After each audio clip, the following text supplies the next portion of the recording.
The campaign contains many adult and dark and adult themes, concepts, and subjects. Due to the free-for low nature of RPG sessions, no content warning may be provided beforehand. User discretion is strongly advised.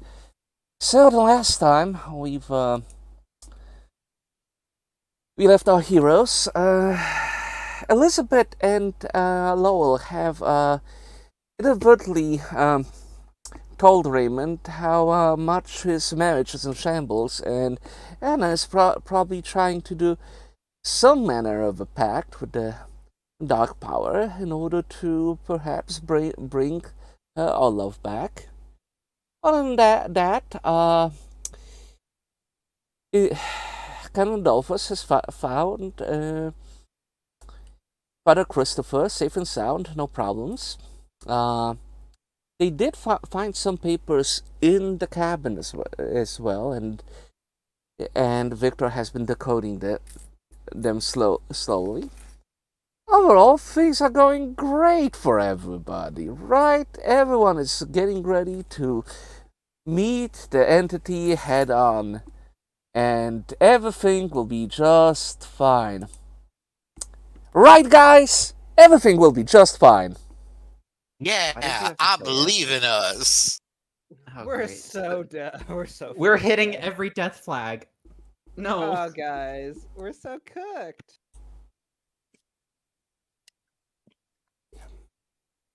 Anyway, okay, well, so let's leave Raymond, who's in a state of permanent disarray. Also, Mary, who basically is like, what the hell is even happening? Um, and let's move on to the church, because Count Adolphus will arrive with Father Christopher to the church, where currently Victor is still looking through those papers. Yes. And Jean is still nowhere to be seen.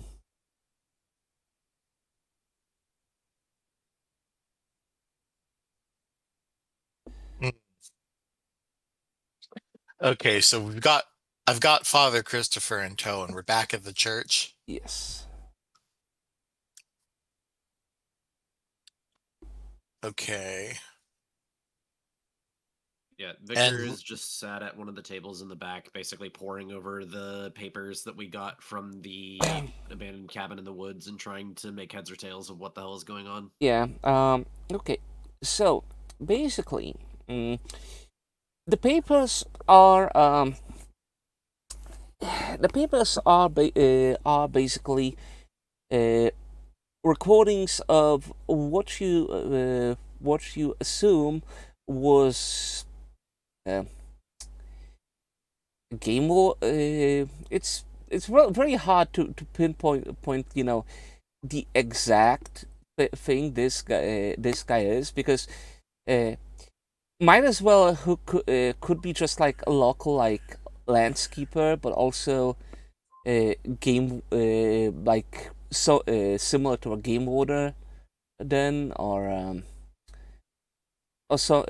something. Basically, the whole idea was that this guy was looking after the forest in the 19th century, making sure that people from the mill do not go into forest to do forging stuff. There are basically his records of who went in the forest, um, when did they come to the forest. A lot of pages are missing because it seems that these scraps are his personal, more of a personal note, not only personal notes, but also there seem to be uh, mixed with copies of the actual logs he has made. And the more interesting thing is that in some of these logs, um, it is noted that Mr. Alster and his two sons venture to the forest, and the warden provided like a guide for them. And the whole you notice this emerging pattern that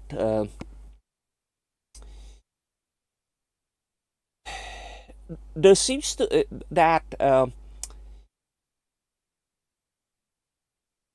for throughout like many years, at least once a year, Mr. Alster and two of his sons were being taken into the forest. He doesn't note where to,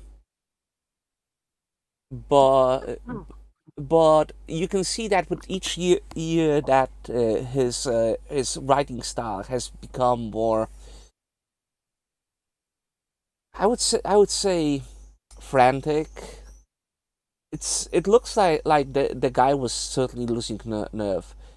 While his first observations from those scattered notes are somewhat normal, almost soldier-like, the last ones are more feel more like cliff notes or hasty scribblings.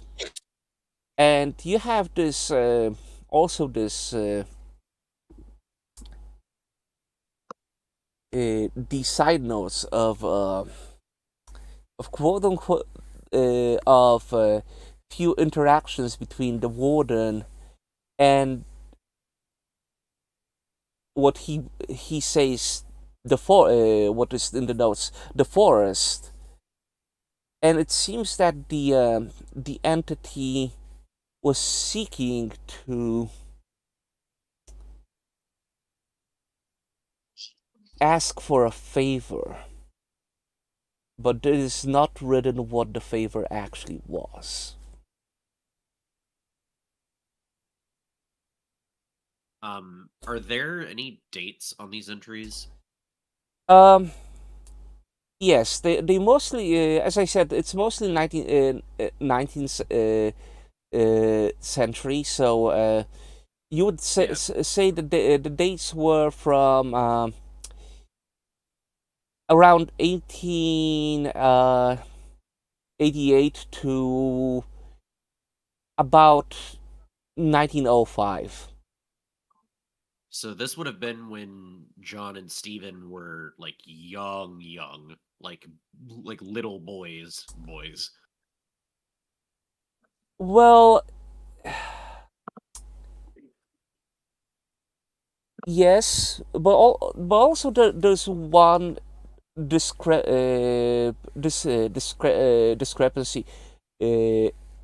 You've noticed that that is interesting. In 9004, there is like the trips with the sons start, or rather, were already happening before 1888. And there is a note in 1902 that Mr. Allister has died. And his so yeah. And afterwards, you see there are no more notes of trips of quote unquote his sons to the forest.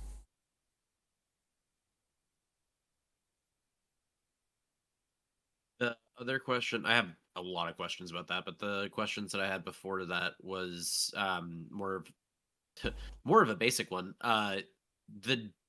The entries where he mentions them going on trips into the woods, do those dates tend to align with either roughly the same time of year? I doubt it would be the same day. But Yes, does it yes. roughly seem to be around the same time every year? Yes, exactly.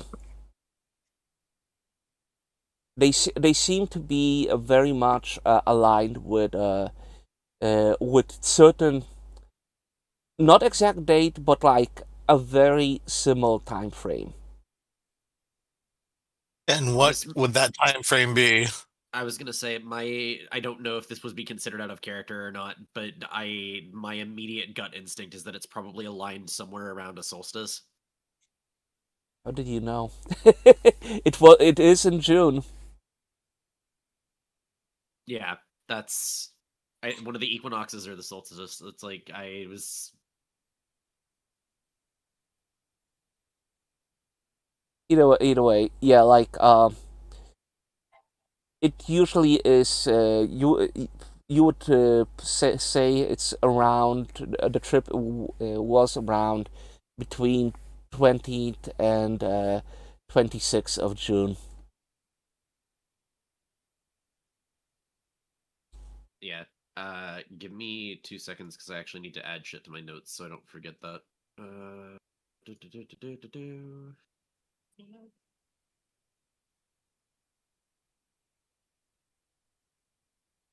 Not that it's super relevant, but that way I don't forget later.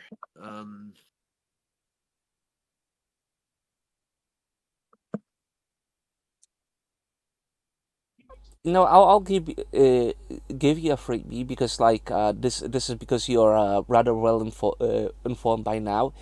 You think this is not John and Steven that the notes are talking. It's probably Noel. I forget. Noel didn't have any. Yeah, siblings, did he had because Okay, he did. Mary is his niece, which is like Okay. daughter So, of yeah, his it would- brother. Yeah. So under that assumption, it probably means Noel Alistair's father and Noel and Liam. Noel Alistair Yeah. and his Noel and Liam. Yeah. Liam. Yeah.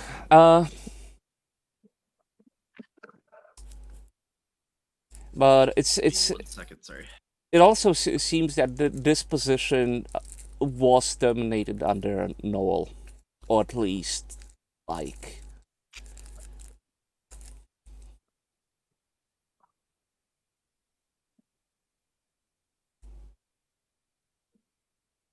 And you said this started roughly in the late 1800s?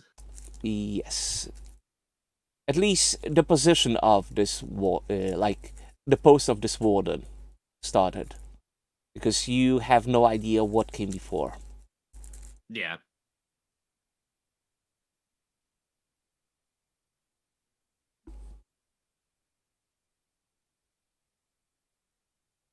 Okay, this is quite. Father, and then it's stopped. You said stopped around 1904. Yeah, like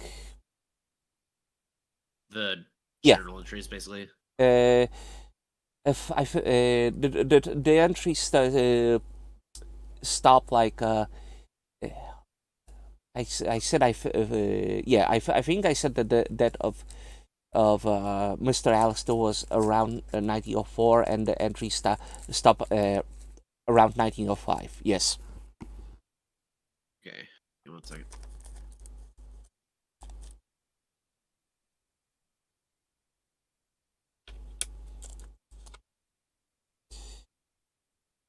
One interesting thing you also find through those logbooks is that the man was very fond of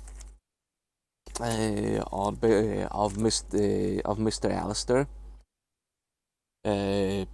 Like we're talking like Noel's father. Yes. But he doesn't really talk much about the others. Like it doesn't it doesn't he doesn't have an opinion on either of the sons.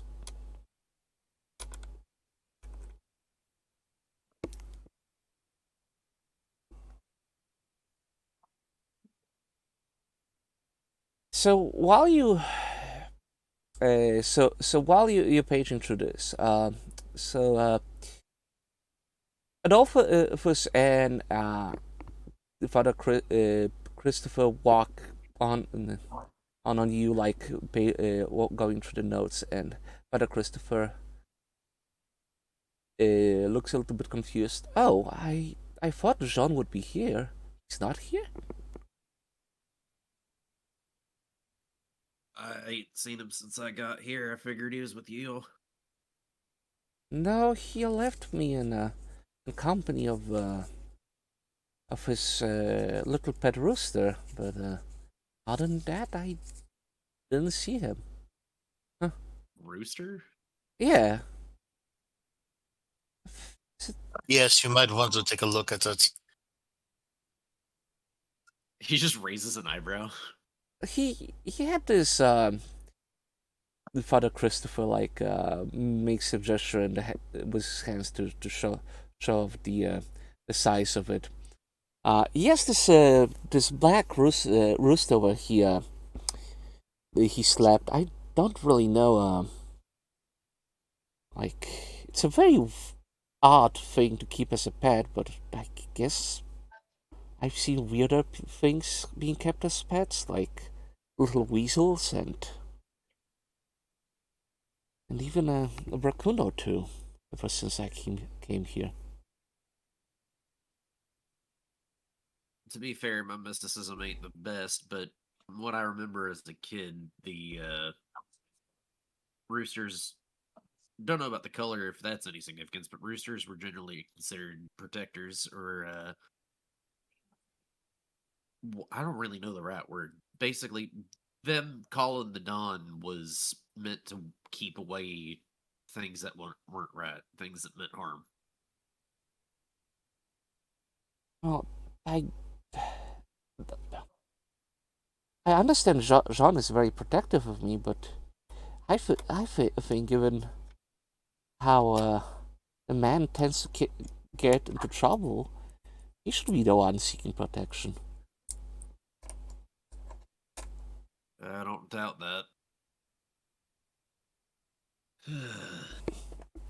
Just kind of rubs his forehead as he's poring back over the notes. Well, this certainly gives a little bit of credence to some of our earlier suspicions, though it seems to go back farther than we might have thought. Father, do you remember when this town was founded? Not really. As I said, I came here as a replacement for the old priest who said he didn't really want to have this position anymore. Should be Well, if taught. it was going on for as long as it seems like it might have been, I don't blame him for trying to leave either. I know there was a little bit of a back and forth between him and the bishop about his nomination for this town, but at the same time he was a rather elderly person, so I don't blame him for trying to seek a easier block, so to say. This older priest, did he ever mention anybody that lived out in the woods? Some sort of like woodsman or game warden or something? Well, the only thing he mentioned to me about the woods is that one should never wander into that, even to forage. And if so, probably ask one of the locals who have the permission to go there, which I found odd, like permission to go to the forest. Then again, probably the lands are all Alistair known, and there's some kind of logging operation happening. Truth be told, I never looked into it. I was more concerned about the issues we have with the Revenant, but again, you know,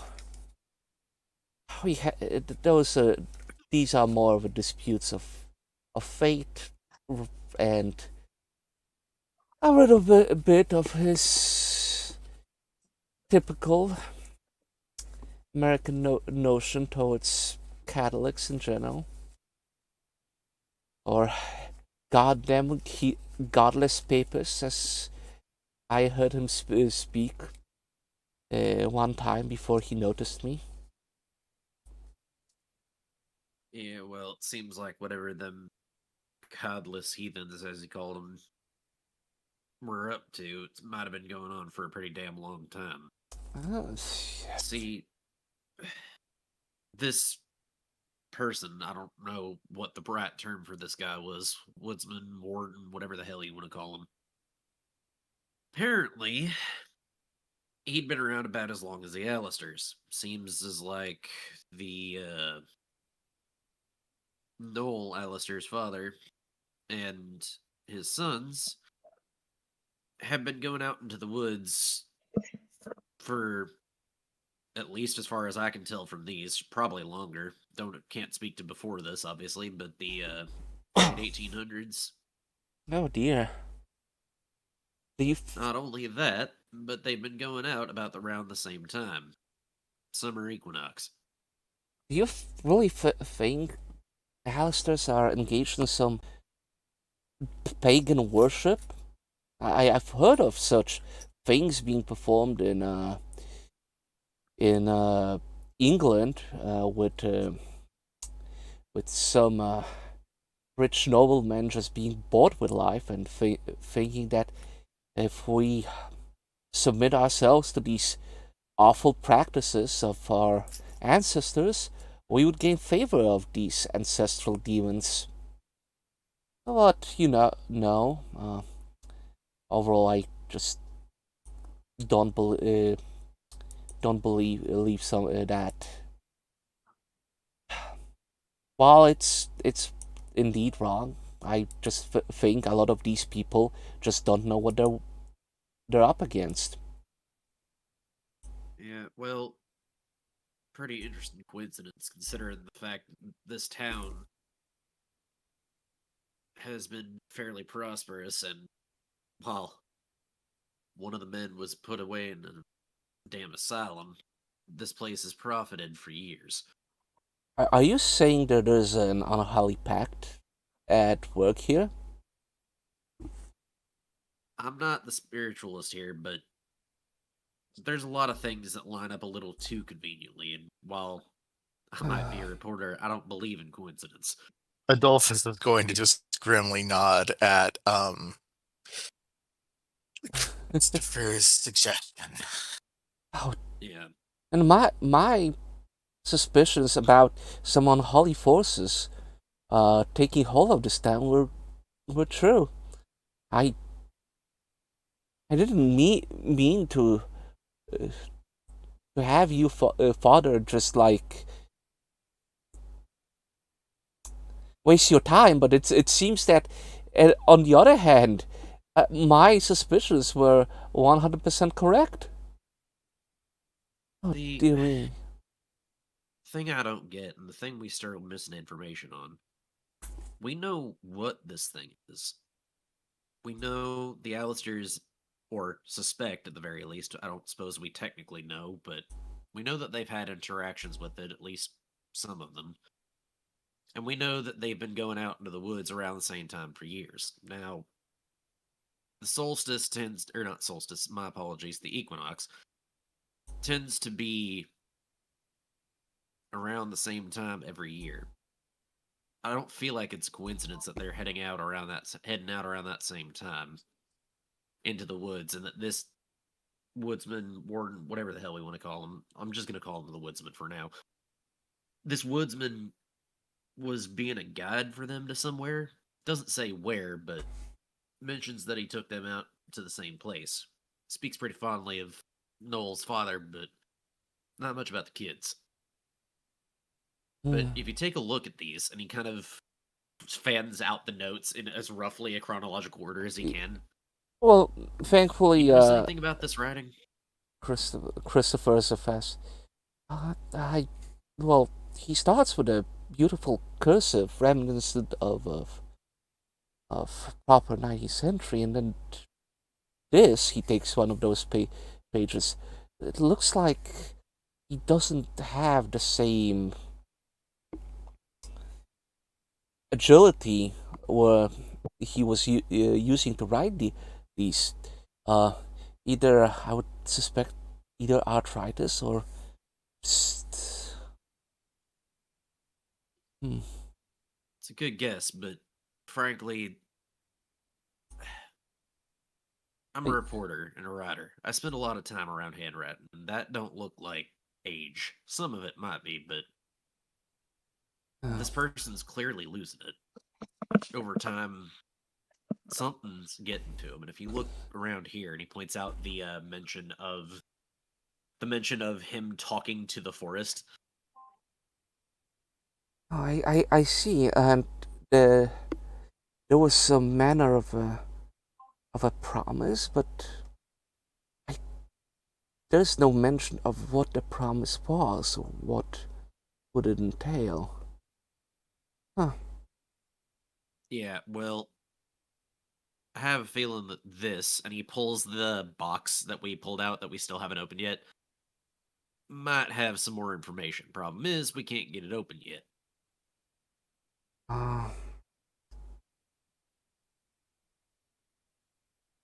But either way, it's clear this entity's been here for a long time.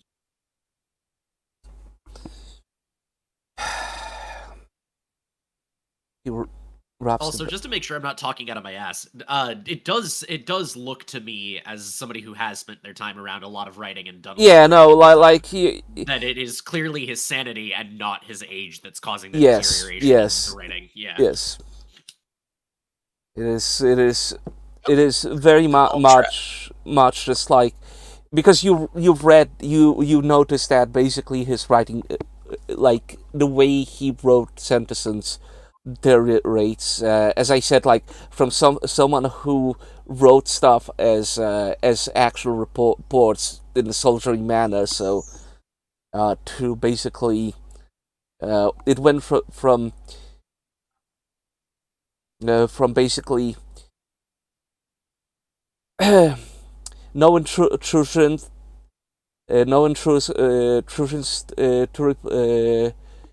to report, forest all quiet, nothing to report, to nothing, like just a simple word. Yeah.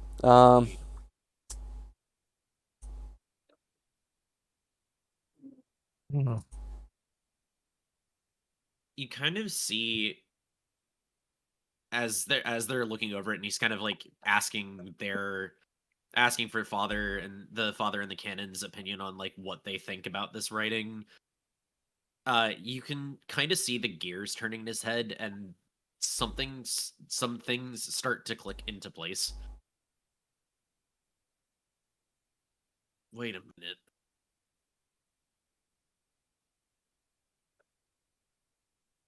When was this town founded again? I start looking through his notes, 'cause I do not have the actual date written down. You would say that the exact date was never written down, because like between like the mill is built, etc. But 1870s is like late 1870s is probably where it was quote unquote founded, as in like site was cleared and mill was getting built. So yeah. Now remind me, the Andersons were the ones that were in partnership with the Allisters, correct? Yes.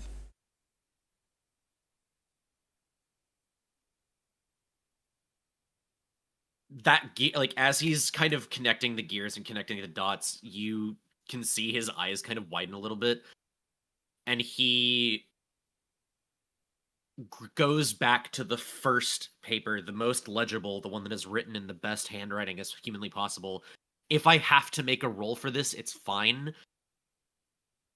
Does the handwriting that is on this paper, the handwriting that is in this very nice cursive, I've seen the preserved speech that No, Jonathan Anderson wrote with, it's this not. different It's handwriting? Okay. it's different. But Does it look like it would have been roughly the same time though? uh, Like the age of the paper itself. okay, Obviously, it's probably yeah. a little more up there, I would but I would say you would oh god okay. So I'll say this: given that you're a reporter, you kind of would say that the man's style of writing and overall like disposition would most likely make him within the same bracket as Anderson. Uh, in a way of basically like, oh Jesus, how should I put it? It's you're 100% sure it wasn't Anderson, but it is 100%. You're 100% sure that this is someone that is. Oh my God. Because I don't want to mislead you mislead you now, and I'm trying to put it in a way. It's certainly it's not Anderson that it was the warden. yeah. It is, however, someone you think was a soldier in 1860s or 1870s, or someone from a military background, and you know that Anderson wasn't. And another thing is that if you put over those writings, you see that by that time there is no mention of Anderson. There's only Alistair being mentioned. There's no mention Yeah, because of Jonathan was like from what we know, from what we've heard, he went mad and was sent away to an asylum. Yes. So whoever this guy is, he came way after things happened to Anderson. And he mentions there's no name mentioned, just that it's the Alistair and it's Mr. Alistair and his sons. Yes. He is very very formal about that. Yeah. Because it seems Because that man owes the Alistairs his livelihood to a degree. Oh, given how hard it was for an ex-soldier to find a job at that day, yeah, like it's like a blessing.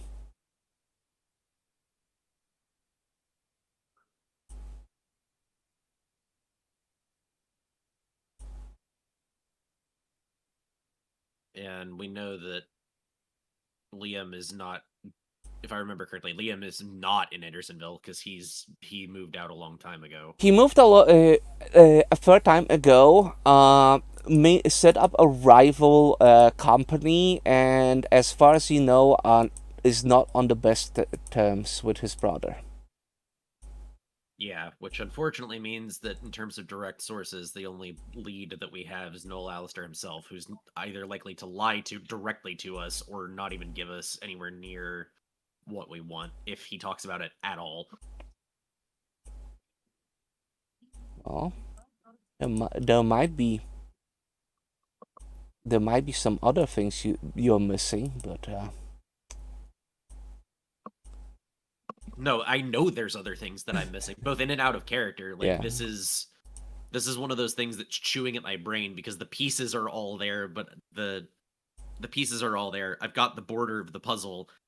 I'm just missing a starting point to connect the pieces, and that is, you can see that Victor is like chewing on his lip as he's looking over these notes because he's there. Things are clicking into place, but he's still missing the thing that pieces ties a lot of this together because he's got a lot of information, but there's still a missing cog, and it's not sitting right with him.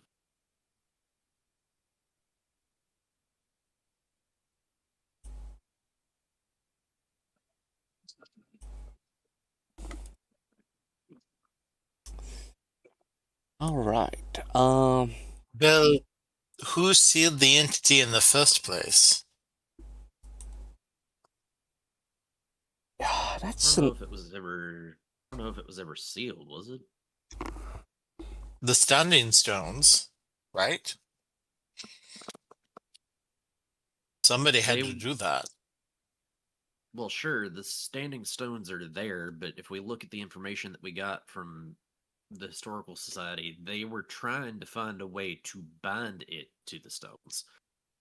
So unless what you're implying is that it was bound there before and somehow managed to escape, unless that was the favor we don't know about, but I hard to draw I a don't conjecture mean based on to anything at that.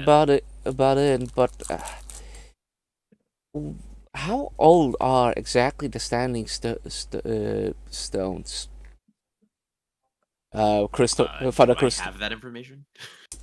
Okay, roll your mind observation, because that information wasn't there, but like Yeah, I you would have written down pretty much everything, but yeah. It's more so it was you were so focused on some other things that it might have been a footnote.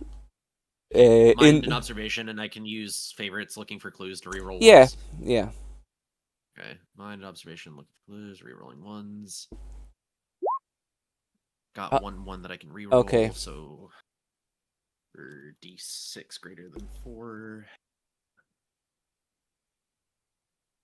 Right? Yeah, 1D6 greater than 4. Nope. Oh, another one. Okay, so So, 2 what successes. what you remember from the notes is it was written on a piece of paper that looked like the correspondence. Some of the writing has deteriorated to the point of ineligibility, but I've managed to reconstruct what it was being written. If you want to, I would suggest finding a good mason to. I would suggest finding a good mason to repair the inscription if that what is what you want. It was on a piece of paper with a nearly finished translation. There was information that needed to be would have been needed to be repaired. Yes. That some of it was some of the inscription had to be reconstructed. And there's no mention of why it needed to be constructed, as though it was like, was somebody actively defaced it, or it was like tool marked defaced, or it was just old defaced. As much as you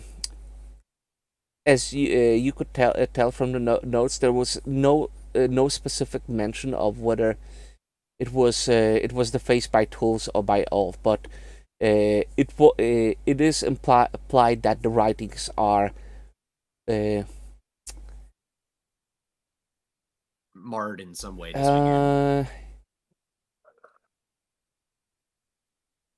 They appear to be from the age of Vikings.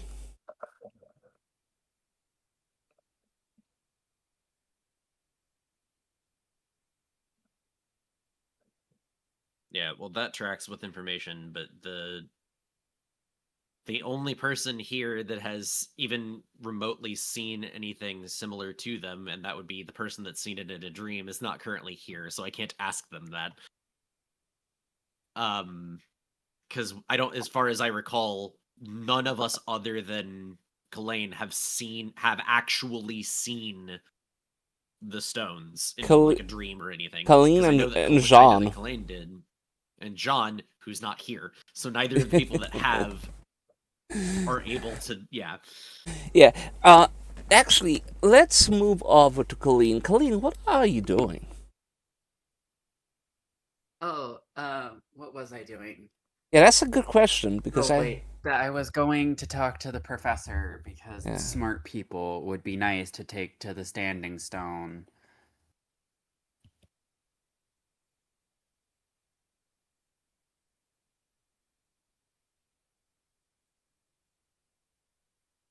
Okay, let's move you. Let's move back to the big map. Okay, so Colleen, so you bump into Thomas and Claudia, talking in front of the library. It's it seems that the library is gonna close down for the evening. And Thomas and Claudia are discussing more or less plans for the next week in regards to the students in the school.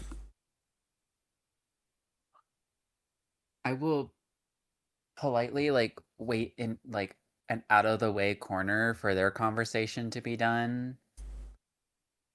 Claudia And notices you immediately and says, "Oh, were you to use the library again? I'm terribly sorry, but on a Saturday we're close. Not only closing early, we I don't like, you know, people to stay overtime. I still have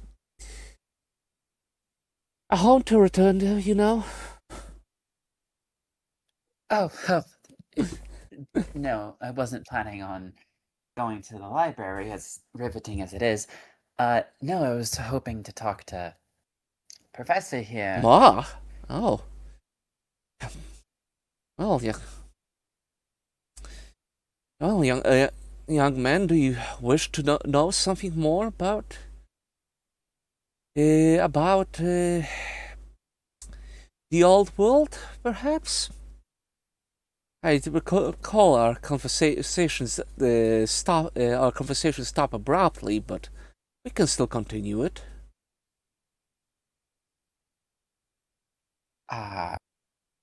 Contemplating whether it's great to ask these questions with Claudia right there.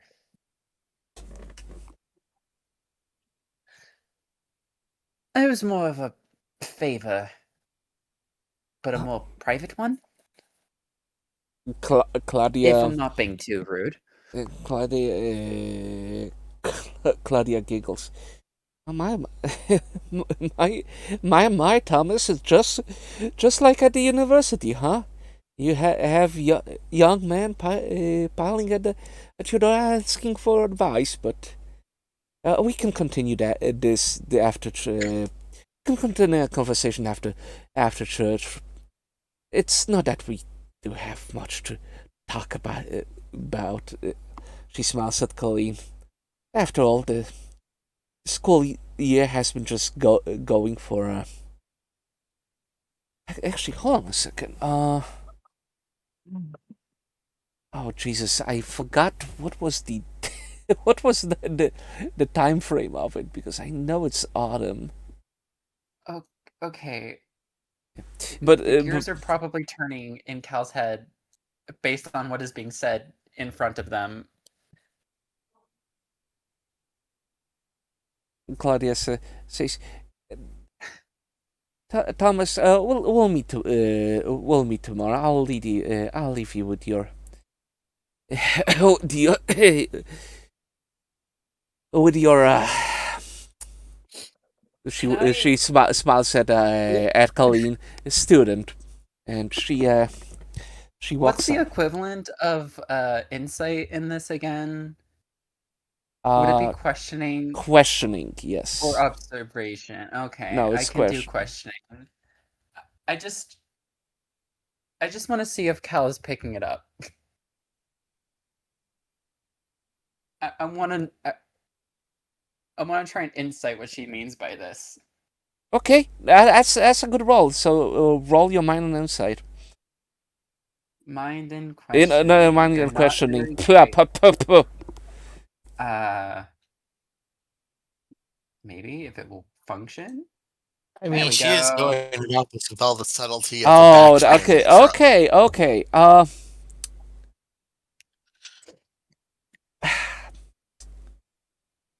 So the way Claudio started talking seems to imply that Thomas was a rather popular teacher at the university.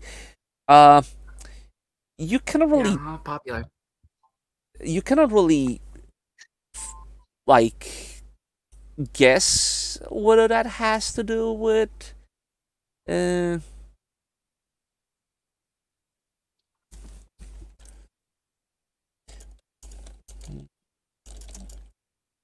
Fair enough. That roll was purely for funsies. And we need a little bit of Yeah. light in the dark. Okay. So Cal will probably just pinch the bridge of their nose. I mean, it's Probably jumping to a I mean, conclusion here. the guy looks. Claudia could imply one thing, but this guy seems to be. You wouldn't say, like a little lost, as in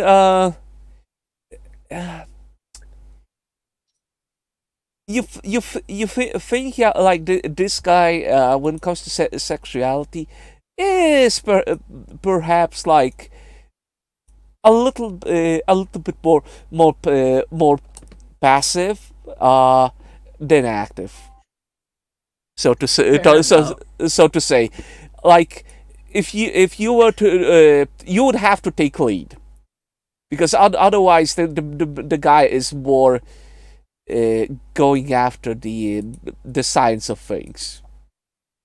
That's totally fair. Yeah. IRL, me too. Cal just pinches the bridge of their snout, being like, I'm not sure what the implications of that were, but if everything goes well, maybe we can, revisit that topic another time. Claudia is just fooling around. I was quite popular with my students in Boston, but it was for purely academic reasons. But sometimes rumors and misconceptions make things a little bit badly colored. Well, mind you, like I understand that Claudia is just being playful. the inside of Cal's brain is short circuiting. Okay, you remember how we talked about the standing stones, right? Yes, I recall so. There really isn't, can we go somewhere that's not, like, out in the open? Yeah. He, like, raises his brow a little bit. I mean... I promise everything's okay and we're not doing anything illegal. Oh, I was more taking back whether you were trying to invite me for for a meal or some sort to discuss things Oh, I with. will gladly take you out to any restaurant you desire after this.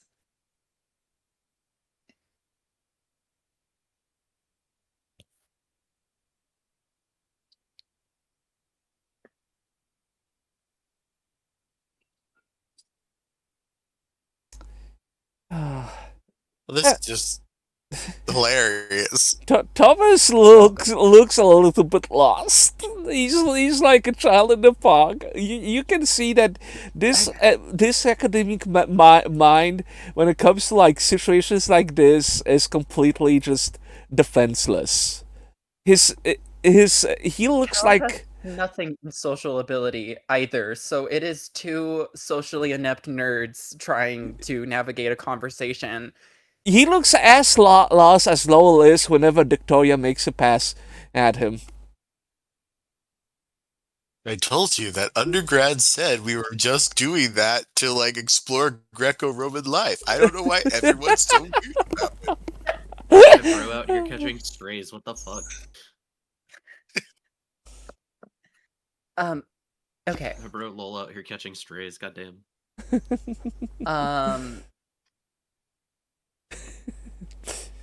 Cal, not knowing what to do at this point because he is equally lost, is just going to look around. I'm assuming the library's locked, right? Yeah, the library is locked. Dang it. But the historical society should be empty, right? It is empty and it is locked, but that's where Thomas lives. Exactly. So she's just gonna straight up grab his hand and just start pulling him to the historical society.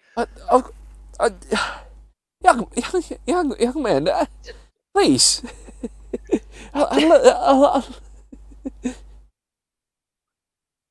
Just.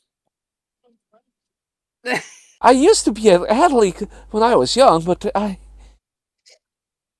gotten a little bit. Fun, an athlete. I never really got a chance to do that. Yeah. Sure. He undoes the lock on the historical society and welcomes Colleen in.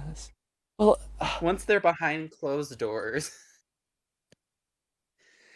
Okay, no easy way to sugarcoat this. How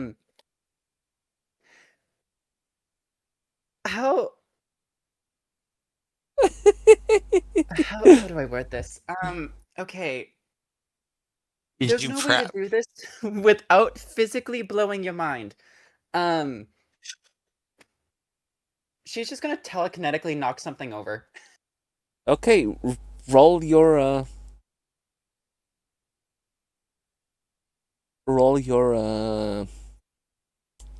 what should I call it? Roll your My power Roll your stuff. I'm doing that IRL. yeah. Oh, It's man, I thought that- hold on a second. I actually have the book open. Mind, I will, also power. I thought that Sewell was laughing at the joke I made, but I realized I was muted for a long time. No.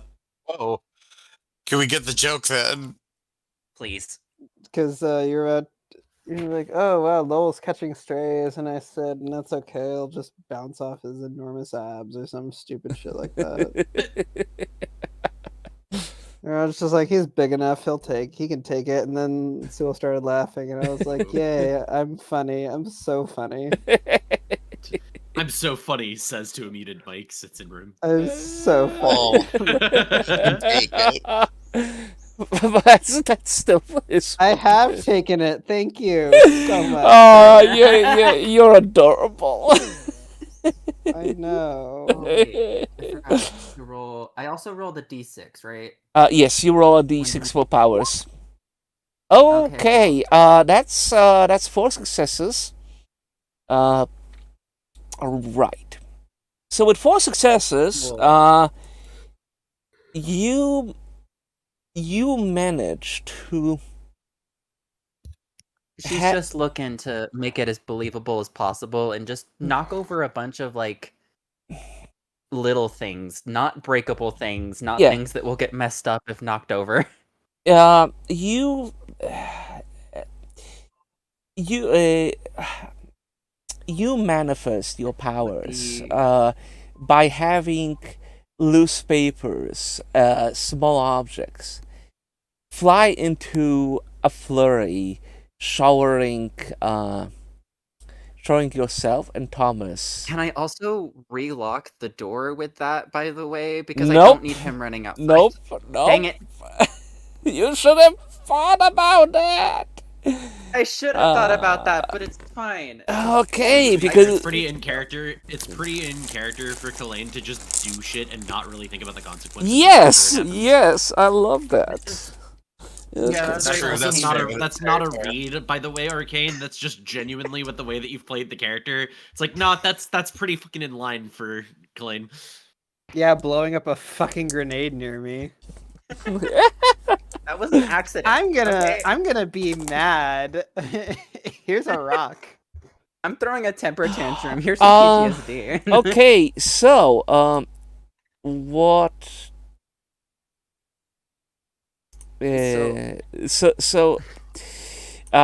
Colleen, Thomas is not terrorized. He is not panicked. He is very frightened though. Like nearly falling on his ass as he shields his face and snout with his hands, going, "Oh, good heavens! What is that? Is It's just a little parlor trick, that we do in places. parlor trick? Magic's real, demons are real, and so remember the standing stones. What? We're gonna circle What back to do you that mean Patrick is real? Well, that's just... Okay. now. So Breathe.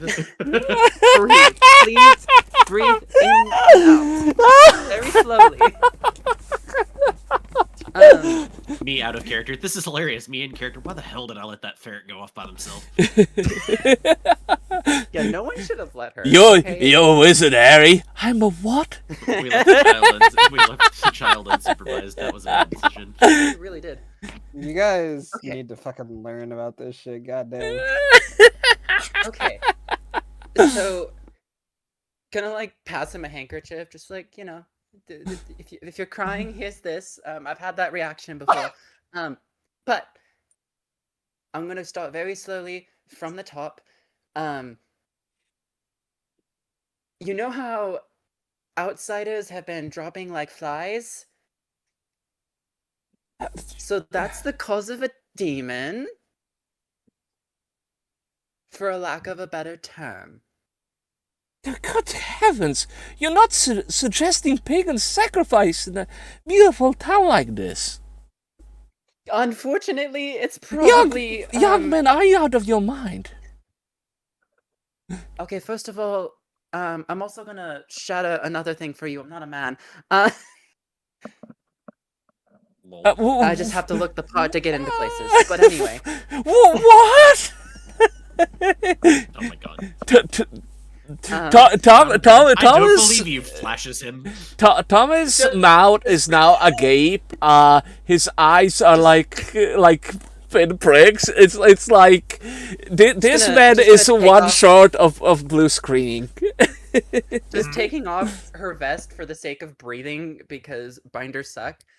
I've been wanting to breathe for like 3 hours now. Anyway, okay.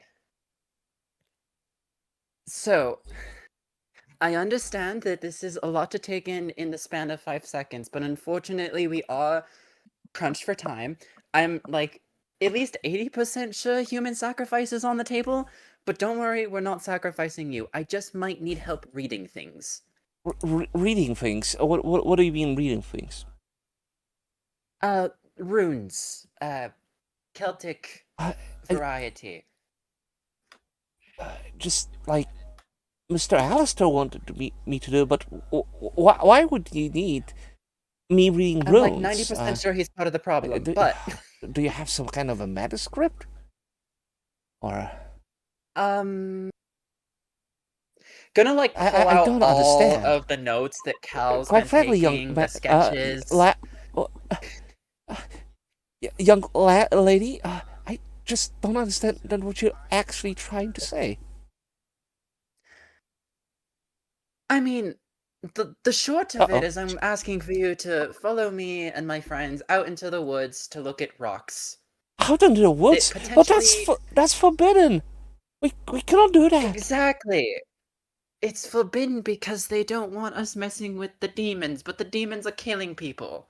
But It's gonna be fine. but Mr. Relax. Hallister would be very cross if he finds out. And Mr. Alistair is probably part of the problem. I have like at least how many people are in this party? uh, I have at not least what, one, including two, Well, you three, four. What I do you have 4 other people plus. What do you mean Mr. Astor is a part of the problem? He wanted the translations to be made clear so he can. Okay. Let's start slow. Do you want tea? We can make tea. I can explain this all, and I can also have several people back up everything I say. Also, you could take a look at these drawings, and these notes.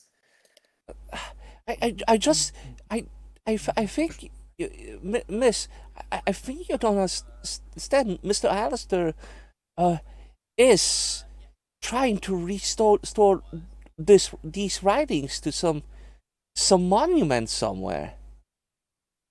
Exactly. These are binding.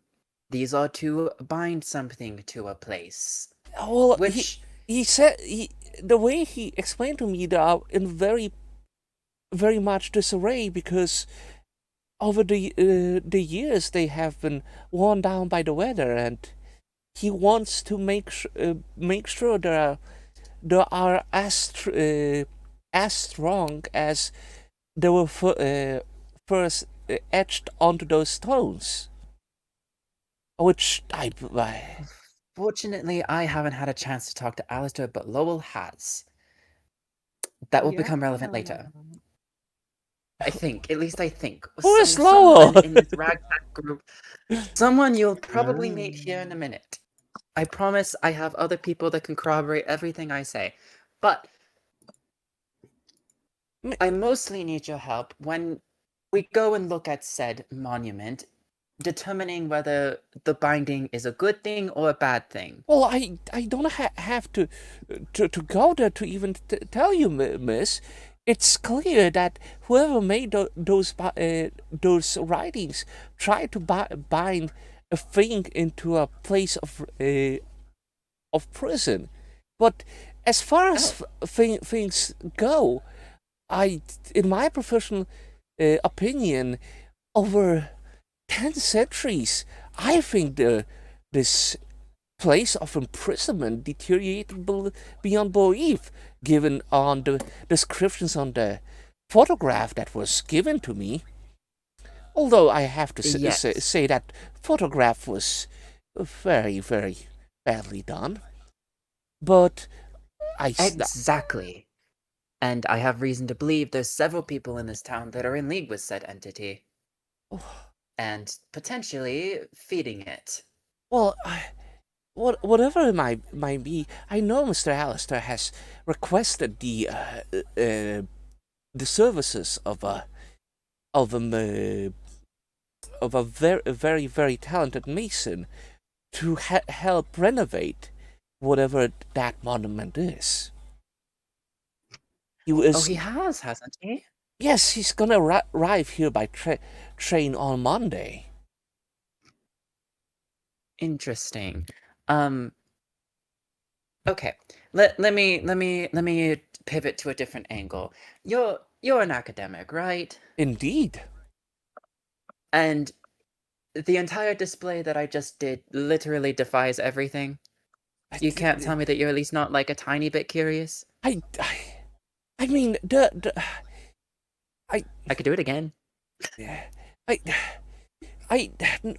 would say, miss, that this is merely some manner of a trick like Houdini does, but I don't think you broke into here, set it all up, and did all this play. Of course, because I totally would just randomly break into your home, tie strings and mirrors everywhere, and bring you in here and start talking about demons and try and drag you out to the Well, woods. That's yeah, totally yeah, something a yes, normal because person would do. you usually those kind of people go after people of much higher standing with fatter wallets. So if, for example, I have no you were interest to in your go money. I to have go more than enough money. I'm fine. to Mr. Alston's house and do that thing, I would take you for a charlatan. But this is sort of a thing that Oh no, the defy father me. already beat me to shenanigans in the mansion. Don't worry. What do you mean? What Don't father? worry about Father it. I'll tell you when you're older. Is Father Christopher also involved in all of this? Good heavens! Yes, but actually, Yes. no. I've 'Cause always fun left fact, out the of the. crosses he's been Look, miss, the crosses he's been manically painting have been working. well, Lo and behold. Miss, you're talking gibberish right now. Crosses, the painting, like, good heavens! I am I know, sorry. I know apologize. there I'm were not very great at acts social activity. of vandalism, of Catholic vandalism every now and then, as Revenant put it during one of his sermons, and he looked very crossed. Right. But I don't believe that putting a sign of a cross anywhere is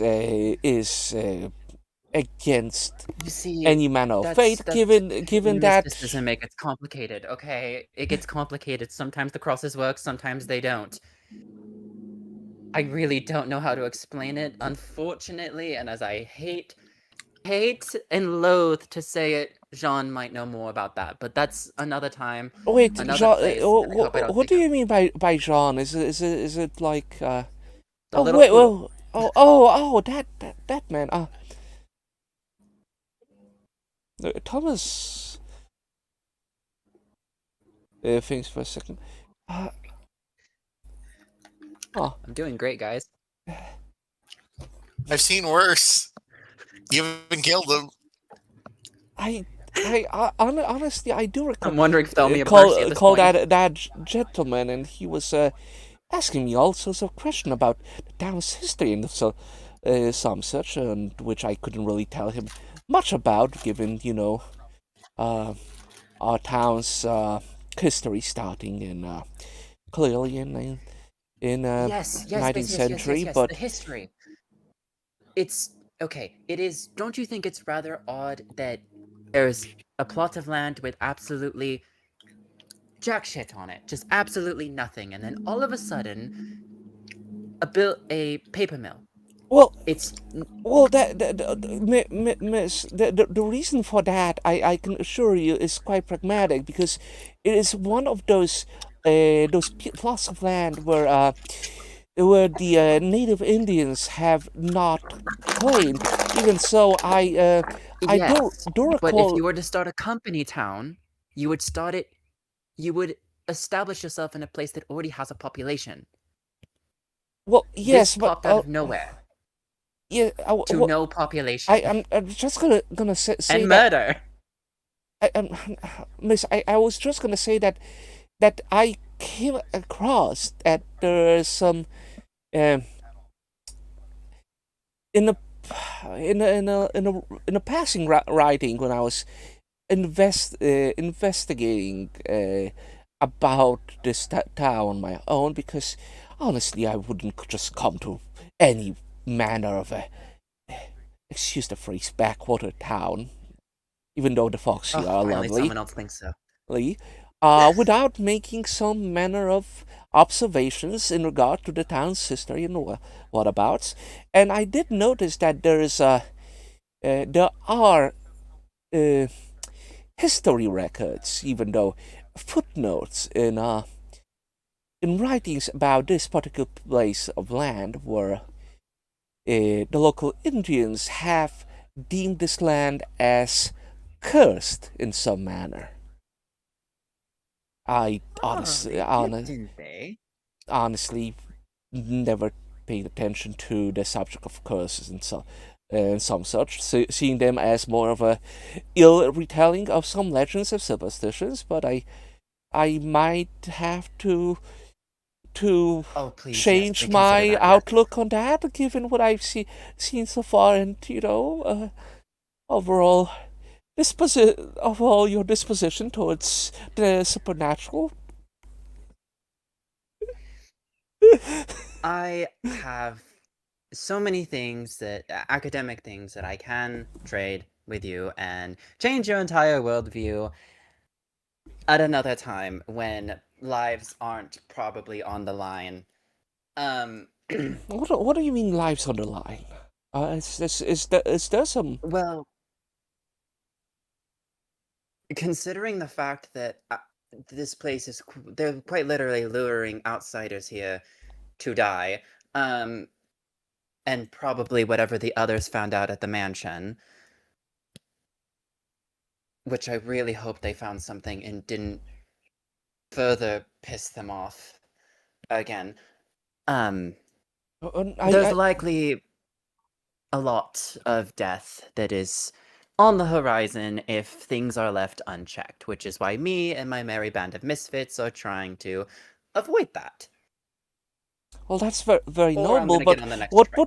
Mr. Alistair say is clearly thinking about rebinding this, whatever the demon you're talking about, which usually Potentially. entails putting it to rest so it wouldn't bother anyone.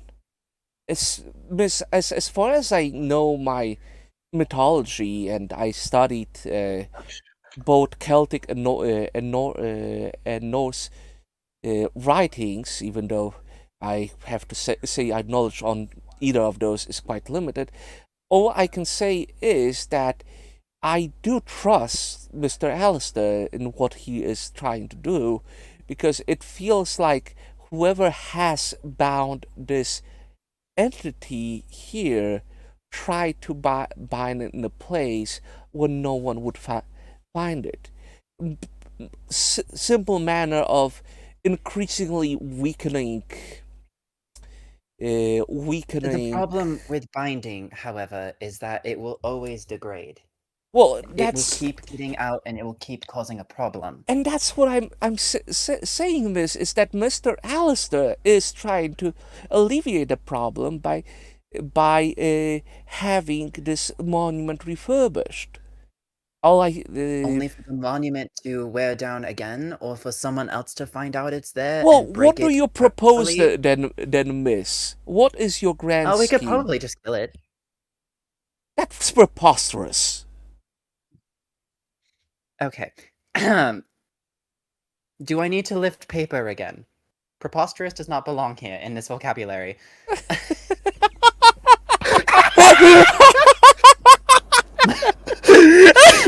No, I need to lift paper again is insane.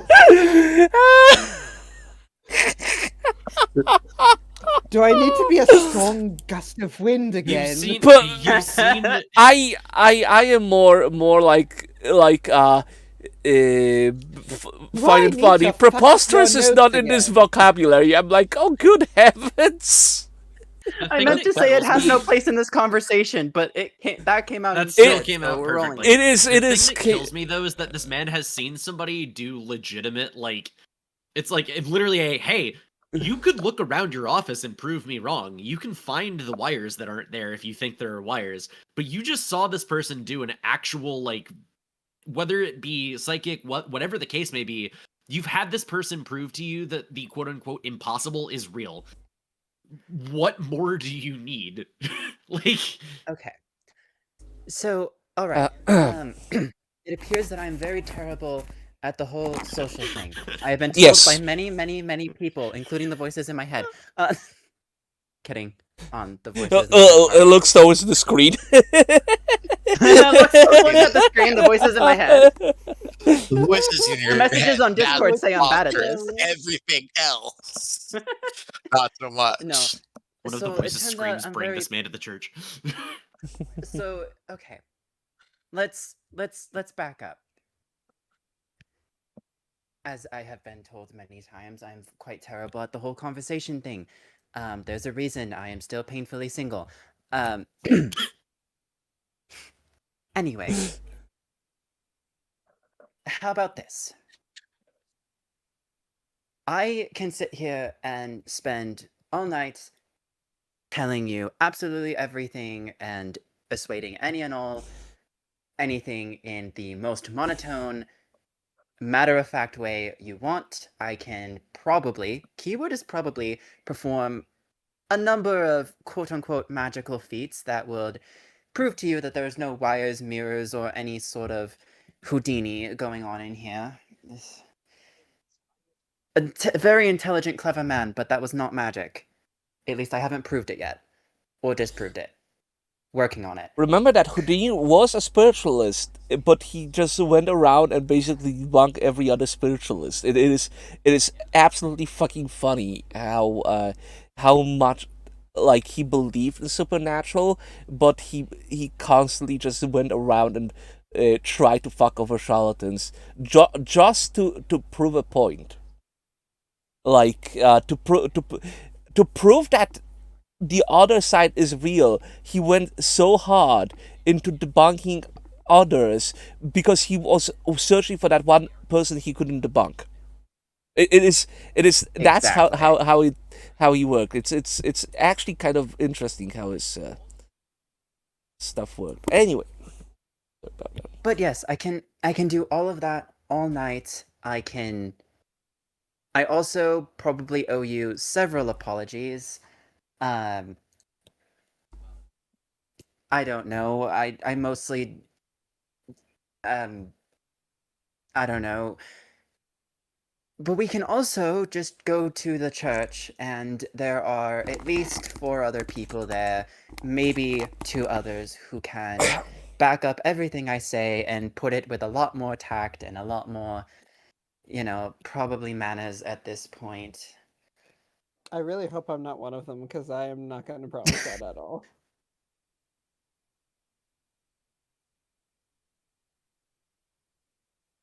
I can't force you, and I won't force you, but I also ask, please don't go around telling people of what I've said or done, because I don't want to have to, run from torches and pitchforks again. Not since Reno. Not again. dear viewers, Colleen shot a man in Reno just to see him die. Anyway. You can't prove it. It was an experiment. Oh, was it the shooting part or watching him to die? Anyway, She was trying to teach herself to talk to ghosts. She just needed a ghost. Kidding. Not canon. Yeah. Promise.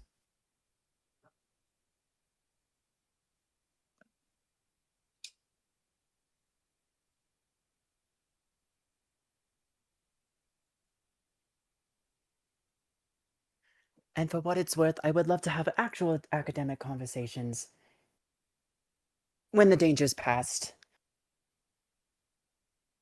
If I don't die. Oh wait, that's a terrible thing to say.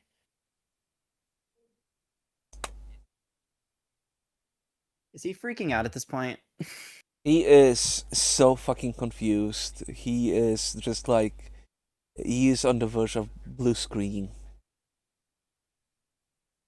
Like, Okay, I'm on the verge of blue screening, but for an entirely separate reason. like, Welcome. It's not you. She'll scoot closer and be like, please tell me I didn't break you. Are you okay?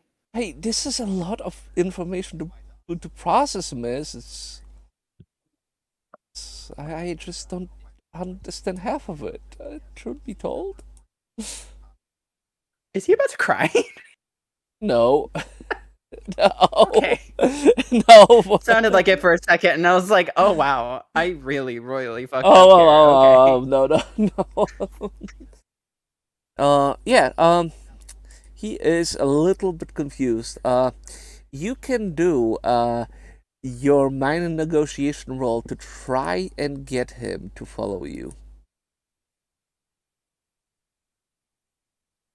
Or you can use your and that would be just like talking him down normally, or you could just Yeah. decide and like, hey, I winged it, and then use your mind and presence. But there might be consequences to the latter one. I was gonna say my presence is a lot better than my negotiation. So my negotiation is only good if it's with dead people. Oh, Last time I checked, he's not a dead person, so I'll keep I going. mean, We I'll can find out change first. that. Still get, I do have the rest of that nightshade in my bag, but I'm not using it. Oh my god. So you presents, right? Cool. I'm decent at that. At least I have type and career in it. Oh. Oh no. Okay, Do that's you a have a claim that you can use? that's or wait to reroll no, ones? that's a 6. That's not bad. Okay, here's the question now. What are you gonna use? Like, what aspect of presence are you gonna use for this? At this point, it's just gonna be. Because it could be, for example, fear. It could be, for example, I guess uh, it would probably be like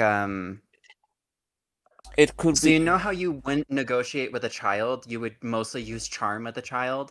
That's kind of what I'm going for. going for. She's gonna kind of go on. Are you are you gonna like, okay, let me put it this way. Like, you can go by fear, which is basically like, oh, like I'm a powerful wizard. Hear my cry. You can go for example, like, I can promise you more knowledge. You can go for your for a more sexual kind of a charm, or you can try and basically try and appeal to his inquisitive personality. But It's probably each of gonna be those, somewhere between inquisitive personality and charm. what charm? Not charm. Well, shut up. I'm plenty charming, okay? That's not what I was laughing at, but sure you are. I need to consult one chart here. I know you filled it out. What did I fill out? Yeah, I just want to double check something. I mean, we were talking about things outside of this tree one day, and you filled out chart, if I recall correctly, about, you know. Oh no. You Oh, know, you're not bringing that up, are you? oh, I'm bringing No, that up. Sewell. That was purely for kicks and giggles, Sewell. Oh my god. I am just like looking if it was a little bit, you know. I feel like all the extras in Monty Python right now. No, no. You're safe. Now I have to scroll up and double check it. Wait, are you talking about? Yes, I'm talking about. Oh no, I don't think I Oh, filled out the thing physically. I think I just told you. Yes, I think you did. I mean, it'd be an absolute green light in terms of that chart, but I don't know if that chart applies here or this conversation. I mean, it really depends on how Colleen feels about this.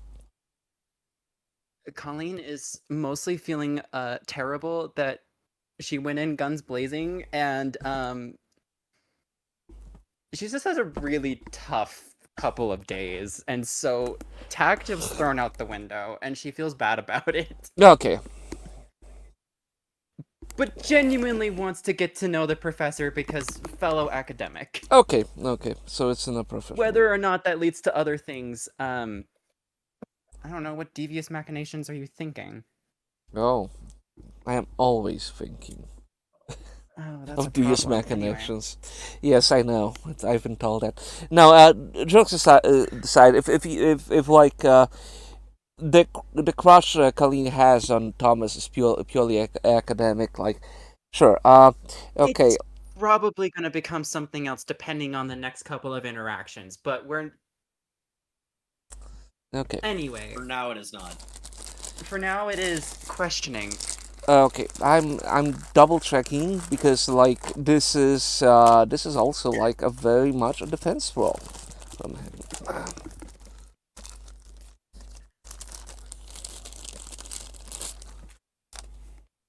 Do you still I'll be right back. want me? Okay, have fun. I'm not.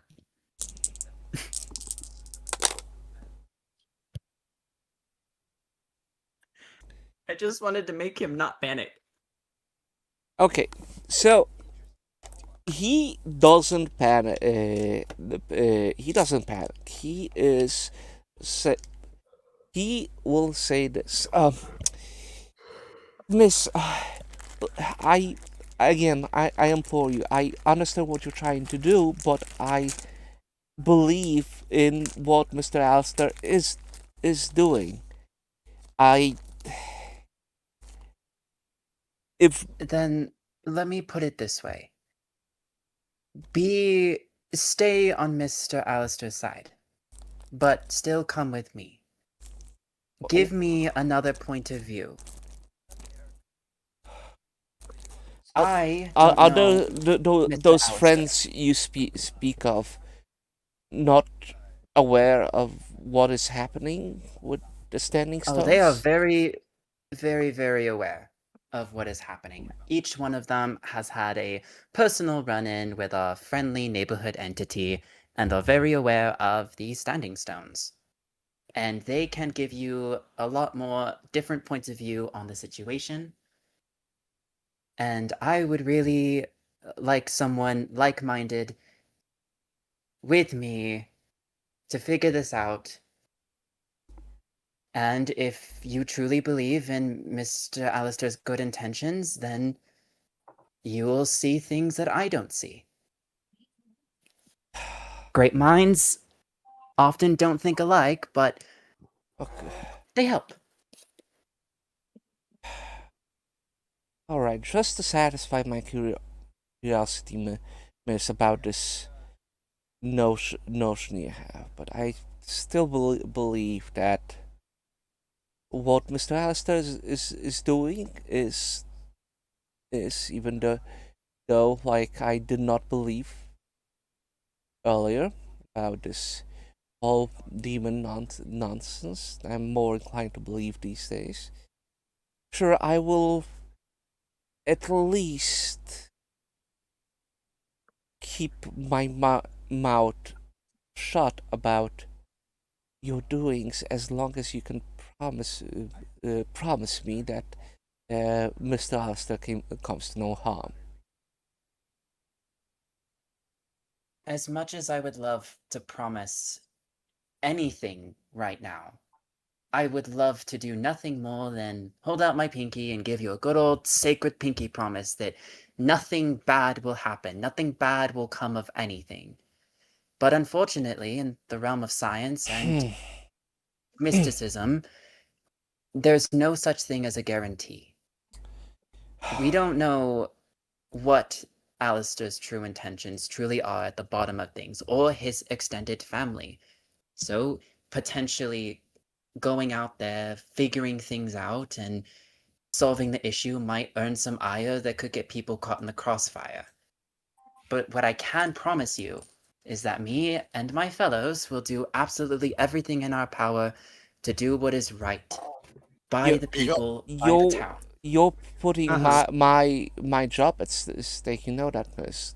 I'm really concerned about that. But I I will say this. I will at least meet with whatever these other people might be and humor you with my musings. Although I I do refuse to do any more than that. Just keep your mind open. After we talk to them, we can revisit the topic. Right? Where Sound like a plan? right? Where should I meet these people at? We are all at the church. Reverend, The Reverend. Father Christophus. Oh, he blinks a little bit. Oh, oh. All right. Well, it would be very weird for people to see me in that church. If you can give me a little bit of time, I'll try to dress more incognito so that I wouldn't be recognized going in there. Some people would from my congregation probably see this is a affront to things. I'm Fair enough. I'm more of the belief that, well, given I'm from Boston, we can totally live in unity. But alas, some people here are a little bit too old-fashioned. I Okay. can relate to that. Okay. So let's leave this duo of losers and move on to Oh, wow.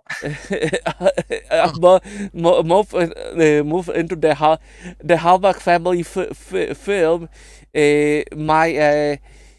My cousin is a murderer. You still are with a Spiral and Boar? Yeah, I'm here. Oh man, What I about just you, lay Boar? down. You with us? Oh, Boar. You are muted if you're talking, by the way, Bor. Oh no, Boris. Ooh-wee. Boar might not be here. Meow. A favorite himbo. Hi. Hi. I am so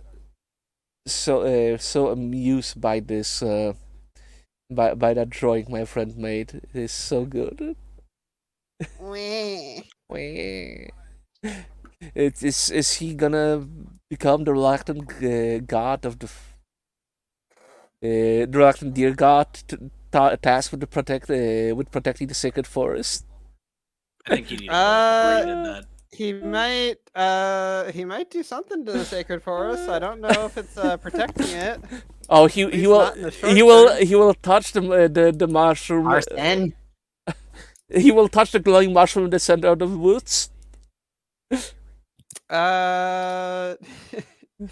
might discover how to create a rocket launcher. That is not true. Touch it. You'll be fine. Wait. I'm sure I will. I have pyrokinesis. Oh my No. god. You shouldn't. Don't be kinesing me. Okay, Boar, are If you you still die, here? we'll use your corpse. How about that? Okay. Oh gee, dear, like, did we lose Boar? Come on, Boar. Come on, Boar. Do I need to produce no, deer it's me. noises?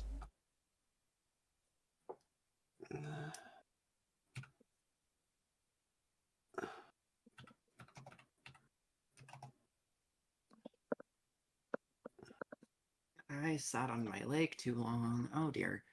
Hot. I know, my pain is so hot. Ow.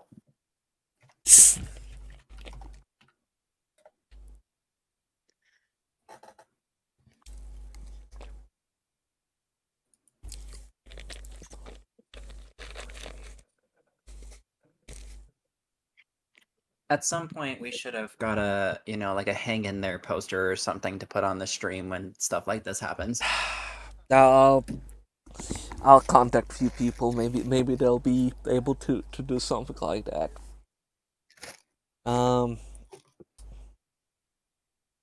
Technical difficulties. Wee.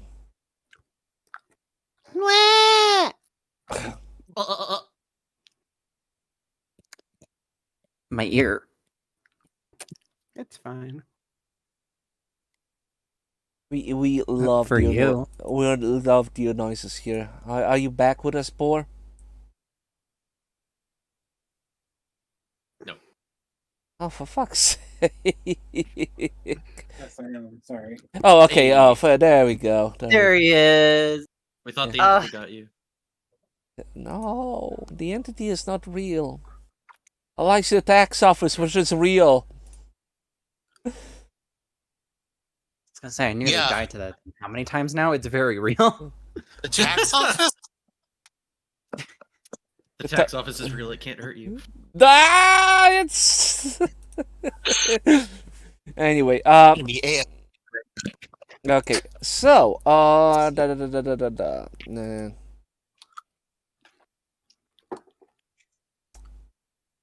What I was good. Oh yeah.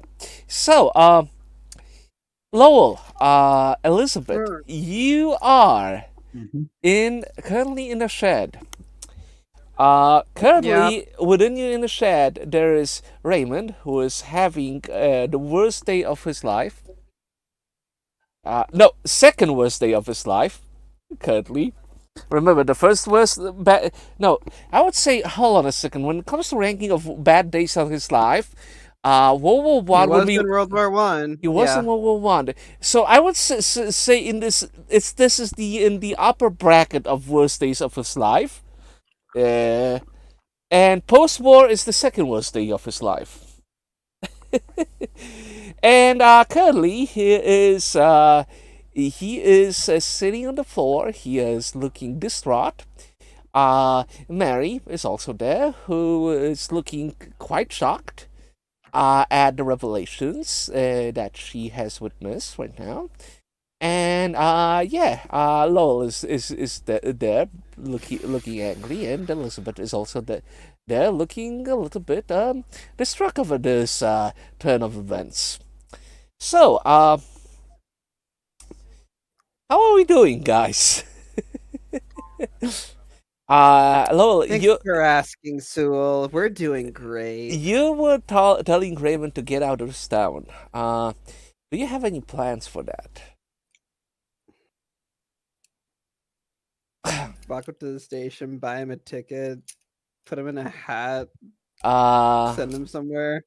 Remember, there is a problem with that resolution, What though. was that? Well, everyone in town knows who Raymond is. Put him in a hat. I'll give him my glasses or something. Let me put it this way. Let me draw a quick diagram about A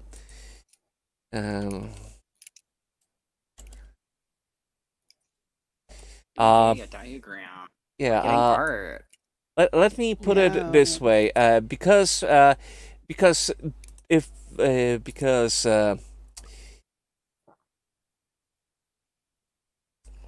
where is our channel? So if you're gonna do the big hat ad, just because this worked for Raiden does not mean it will work for Raymond. It's fine. I I don't know. We the can flashbacks. alternatively we can just tell him to come to the church. I might just tell him to come to the church and to You bring could.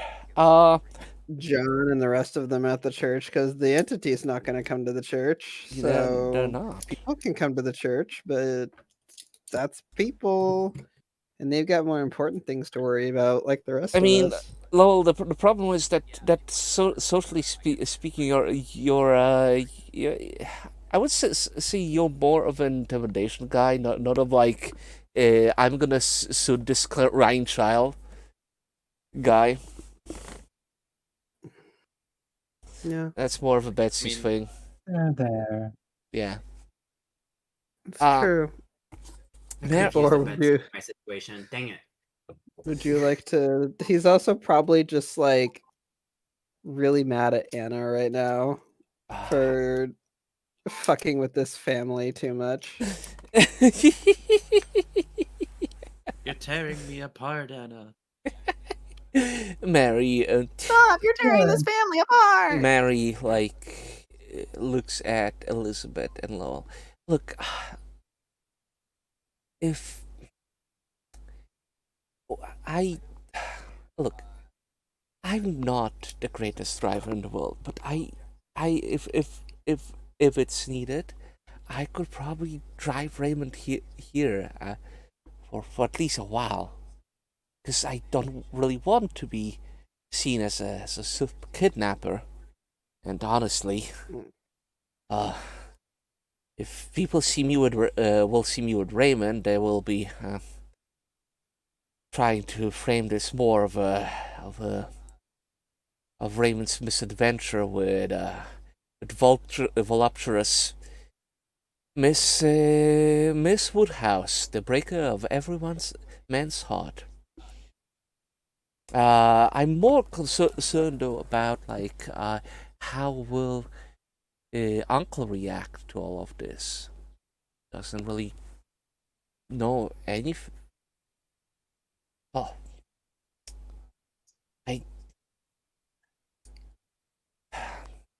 there is. Okay, there was a rumor one day when Eddie was a little drunk, drunk a little more than he should have. He took me and Adam into the salon, locked the door, and he told us that we should never ever stick around in Andersonville because of some demon living in the woods. And I was always thinking that he was just, doing a little bit of a scary story. I was 16 at the time, and I was not too much for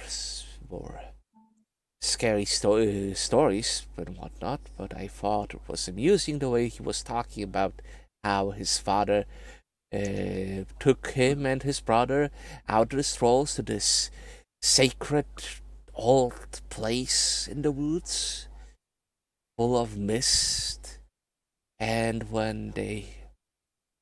that they spoke with this thing with 3 eyes. I've always thought that was a load of garbage. And honestly, I was sort of wondering that myself every now and then, but I was never a gal that wanders alone in the woods. Heavens knows what happens to a gal alone in the woods. Yeah, heavens. Mary raises a brow here and there. Looks at Elizabeth.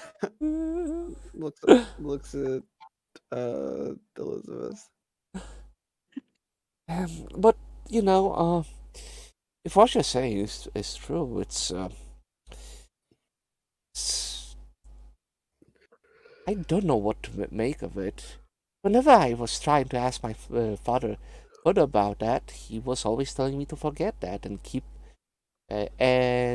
keep away from those damn woods, as he told me, and certainly be aware not to be lured there by anyone. And Your dad was right. well, my dad has a lot of flaws, but I suppose he is right about that. Quite frankly, I never understood why he and Uncle don't like each other that much, but I never was I much don't like into. him that much right now either. Oh, oh, Mr. Savage, I can assure you that Uncle is a wonderful man. I just don't know what this whole deal with the supernatural is. I I don't wish I get could, much of it myself. but I do recall one thing. I I did hear at some point a mention of a journal of of gra- uh, like of my grandpa, who unfortunately I've never I never did meet him in person. I was uh, I was way too young to actually come here and even uh, speak to him. And by the time that I was old enough to travel with my folks, well, we had to come to his funeral. But I do recall that one time when I was talking with Steven, he inadvertently told me about some old grandpa's journal that he saw. But when I was trying to pry it, Steven feigned ignorance, as I didn't notice what he was talking about. I was I was more wondering whether that journal had more to do with our fortune, but again, she shrugs. Would love to know what's in it, but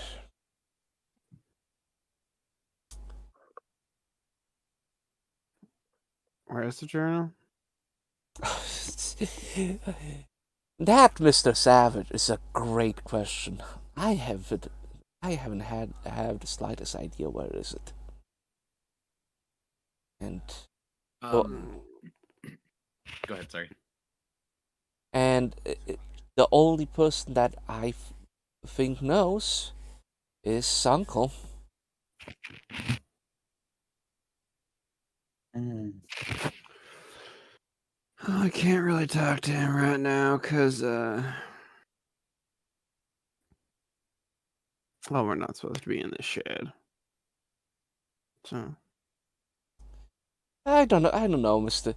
Lowell. I would say when the papers write about me, they probably will love to hear how some strapping young lad and that cheating flapper gal Miss Woodhouse have been seen in a shed with some young man, but I can assure you,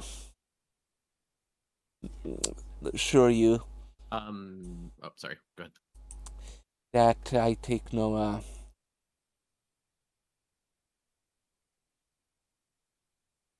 I can assure you that that guys can go on as far as there's some society that is incredibly bent on eating up whatever the papers read. And as far as I know this town doesn't care about any of the rumors about me. Even dear uncle thinks all of those things that they write about me are blatant lies.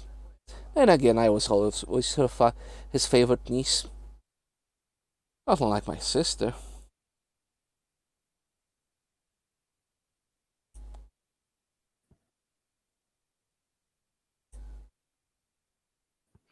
Yeah, you wanted to say something?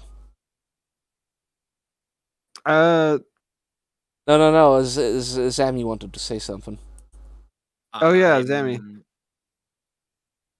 I am saying something. I'm poking Boar specifically. Uh-huh.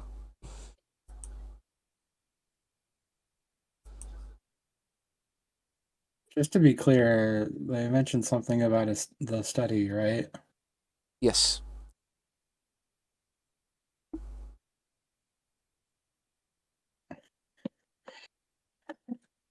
Okay.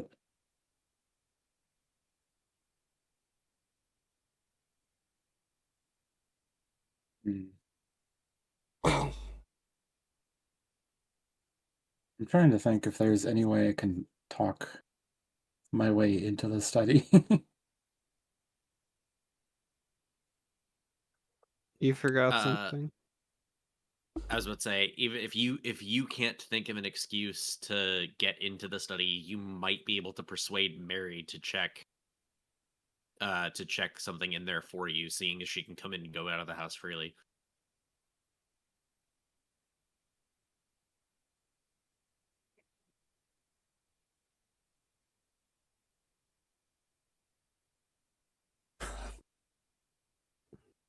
Especially seeing as she's already mentioned that she was interested at one point in hearing about it.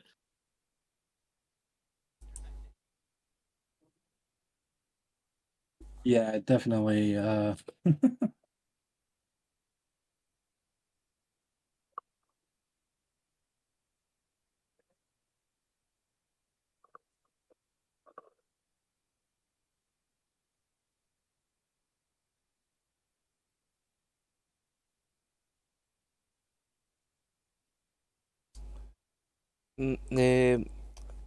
Mary talks to Lowell. So, Mr. Savage, if you could secure me a car by any means necessary, I can drive off with Raymond here to a safer place and await any word from you. Uh, When do you think this will blow over?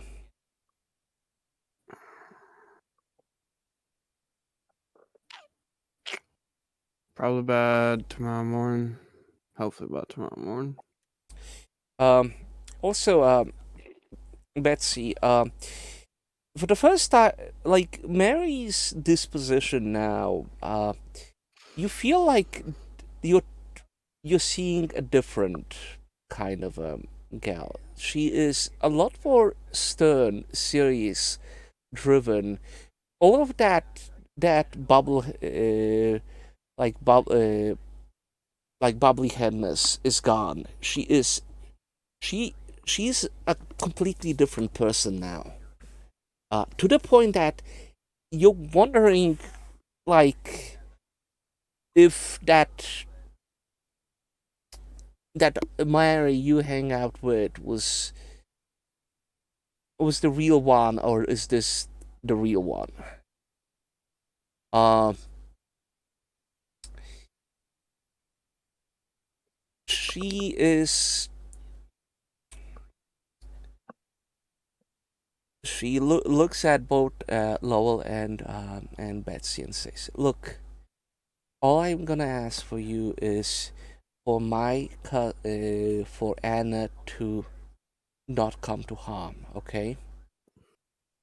Like, if you need money, I can pay you, but please." She is. I know her since childhood. I know if she was pushed through this, she is being manipulated. She's not a bad person.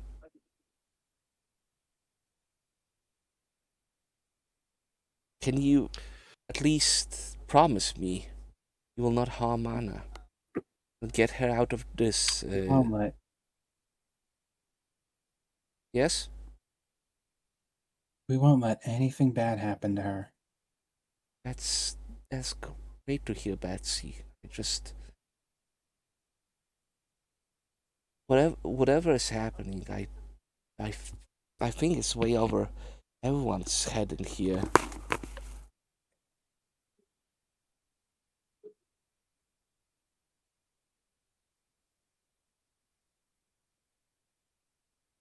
Hugs.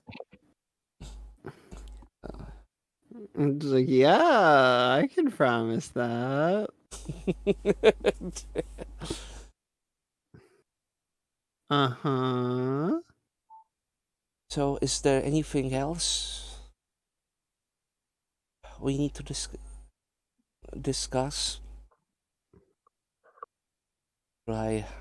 Actually, Yes? there is one thing that I was thinking.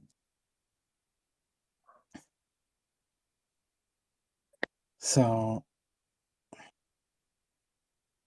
do you think it'd be possible for you to sneak me into the study, Mary? I think there's something there that needs to be checked. I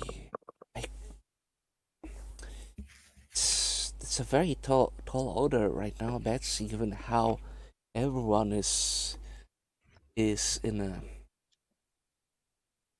a fray, but I could try to do that, yes. Uh, he looks at Lowell. Mr. Savage, you can guard Raymond here for a little bit, right? Oh, yeah. I honestly think that might be a bad thing to bring him back home in this kind of state.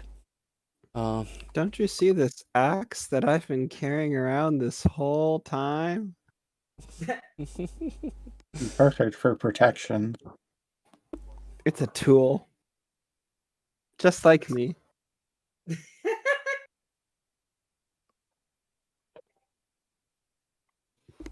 Why Okay. you get it? Okay. So Elizabeth and Mary will go to the house.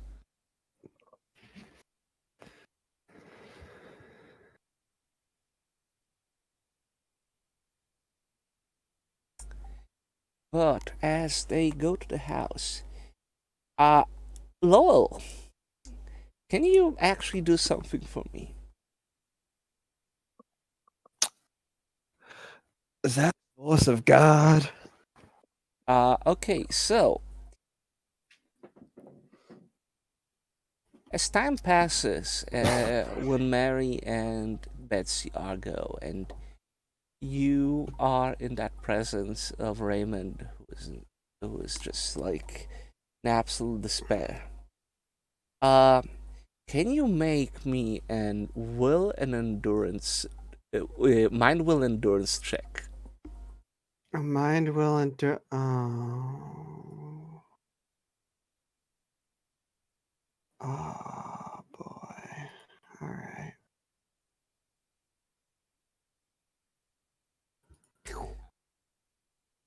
Do you have guts by any chance?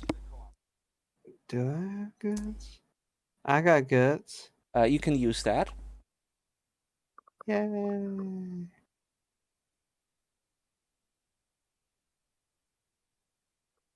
Let's do that D12. Where is it at? Where do I add D12 again? I've barely Just used any of claim. my any of my- Just click the claim. Oh, just claimed. Yeah. All right. Pew. Okay. Let's see. Let's house high. Okay. Um.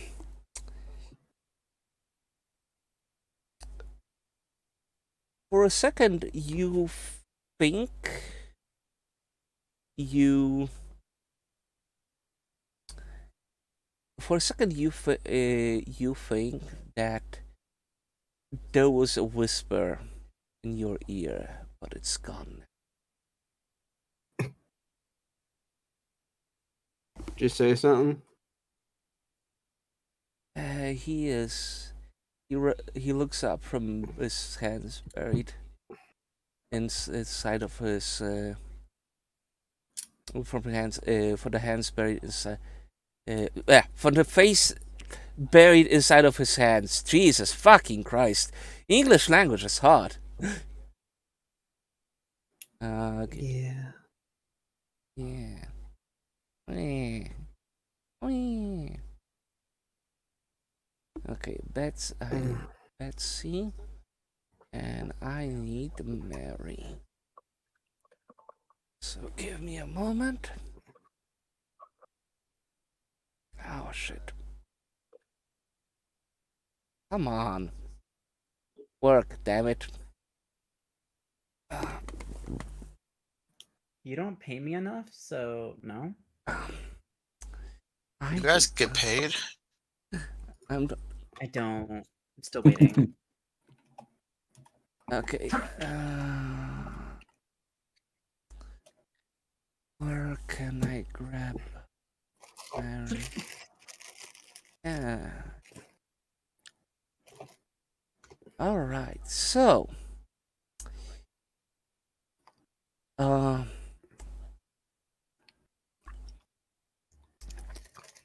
house is as you pass through the front entrance and the house. It is in complete disarray. Oh my. It is so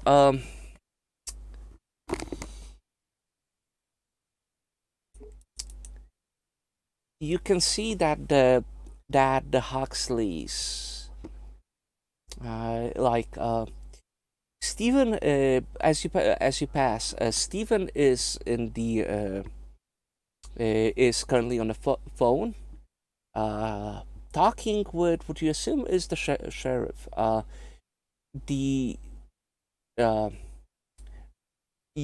You spied as you pass by that the Huxleys were talking with Adele Alster about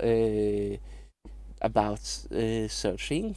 Noel was nowhere to be found. Noel was John, but you could assume that they were somewhere. And as you make it upstairs and you enter the study,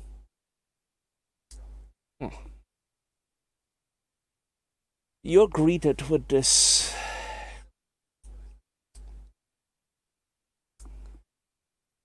large room filled with books and a desk right smack in the middle of it.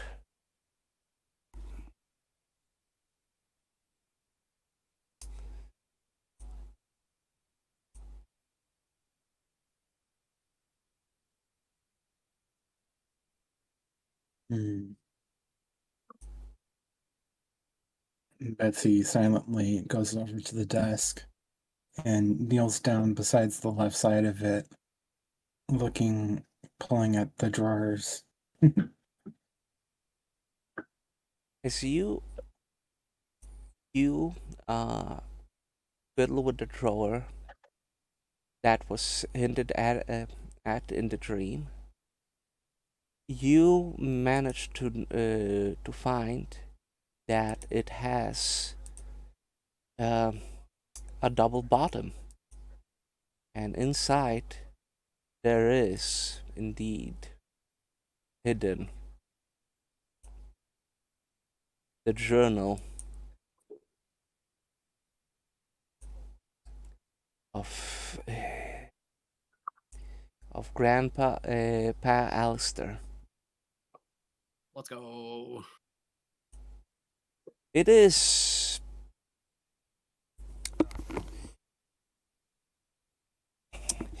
you notice Knew it. one thing about it.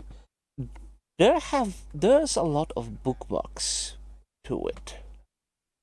Like, as someone was making notes, because as far as you can tell, journals like that don't have bookmarks. While this one has a lot of like little pieces of colored paper slid in there and there, as if someone was marking very interesting passages. Mary, who's currently just like keeping guard at the door, say, "Oh, I never thought it would be here."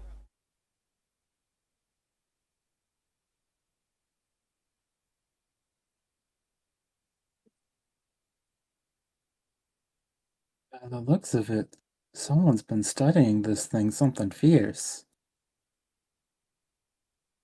Betsy, look, you need to get out of here right now. If someone catches you with that, they will have your head for this.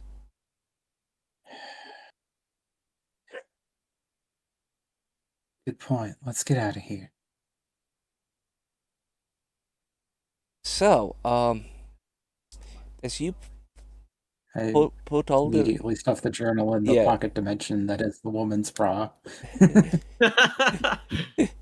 as you like put the drawers back in order and move out, you on the way out near the exit, as you're nearly home free, you hear a familiar voice behind you. "Hey, Mary, wait up!" And as you turn around, you noticed Stephen Alistair running behind you. Fucking go, book it, run. Hold on a second. Flashbang. Yeah. Tell him to let John play with friends for 12 hours tonight. Your brother needs John enrichment. is allowed to have unsupervised playtime, and you have to facilitate that. You're the better brother. You need to be better. Mary, wait up. Have you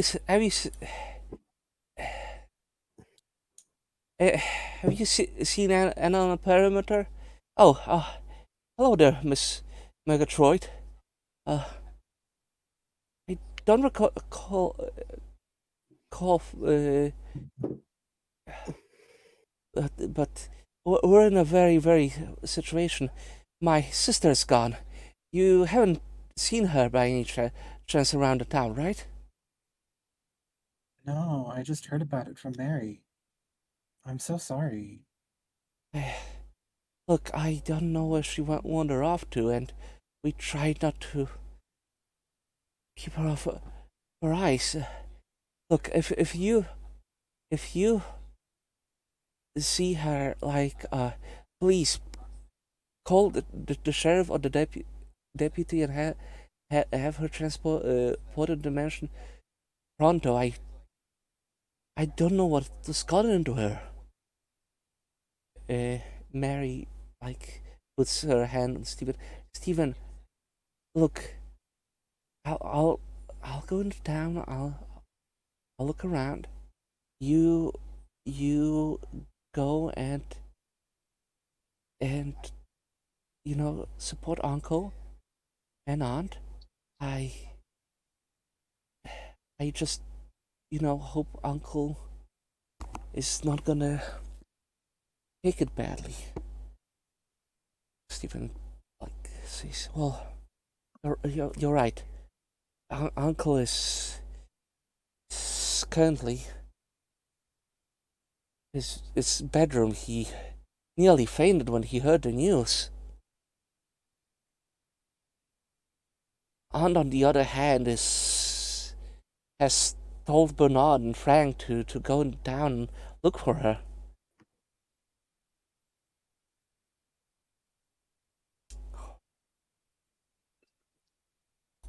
Stephen, as much as I like your mother, I don't think sending two goons after Anna is the wisest idea.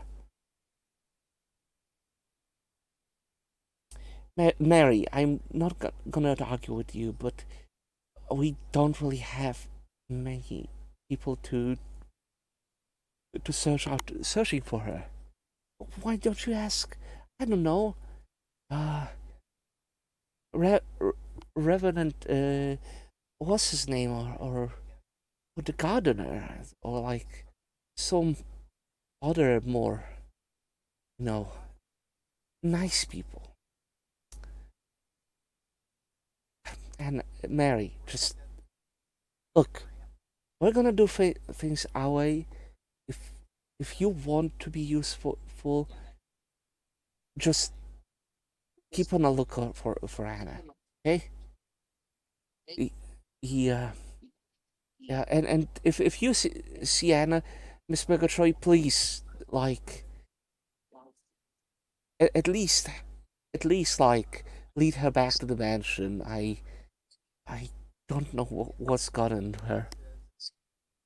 She seems very distraught lately. Hope nothing bad happens. He walks back into the mansion in a firm pace.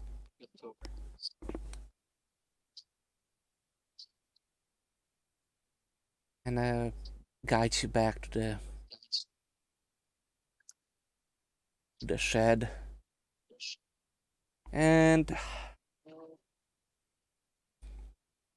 everything is normal in the shed. Lowell is leaning against the wall. Raymond looks a little more composed. Nothing bad happened. But yeah, I sacrificed my guts for this. I mean, you can claim guts anytime. That's the whole thing. It's just a D12. It's a D12 you can like use at any time. Oh, I thought it was once per session. No. Nah. Guts doesn't have a limit. Yeah. Wow, I should have been using this more. No, guts is very situational. If I tell you like you can use your guts, then you can use your guts. Okay. It's not a claim like personality. That being said, you could have advocated for it in a couple different situations, but yeah, it's understandable. The rules. But are you can sometimes always a little- ask me like, are guts applicable in the situation? Because sometimes I just forget that you have one. That goes for everyone. Like if you have like an ability you think that would be useful in that situation, you can always Rude, ask. Be more pedantic like me. Yes. Because I'm being a smartass, but that's part of the reason that I keep going. I could use this, right? Or maybe I could use this because it is remember it is within your grasp, but also like it can work against you if you. Oh, of course. All right, so I try to wheedle for every little advantage that I can get in a game where it's like, hey, you're screwed if you. Mary like says, okay, Raymond, how are you feeling? How should I feel, Mary? My entire life has collapsed once again. I just don't know anything anymore. Raymond, like, look, I know a hotel about 30 miles from here. I'll put you there until this whole thing blows over. Okay? No problem whatsoever. Okay? I just need transport, and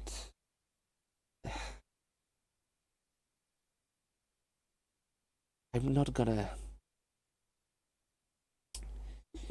I hate to say it, but I think either of you need to steal a car, or at least organize something I can drive Raymond out of here in. If you want, how much time do you think it will take for you to procure a transport? He looks at Lowell and Betsy.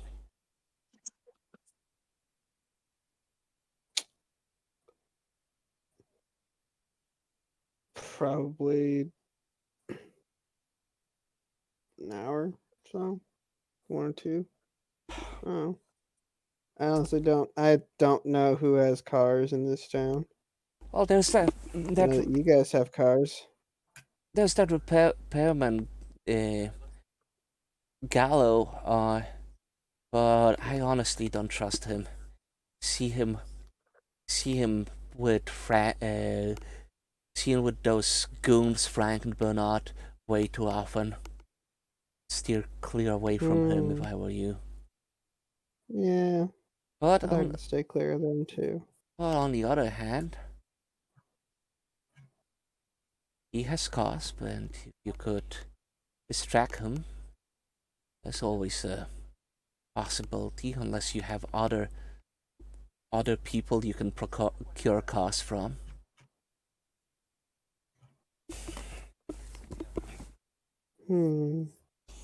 I'll figure something out.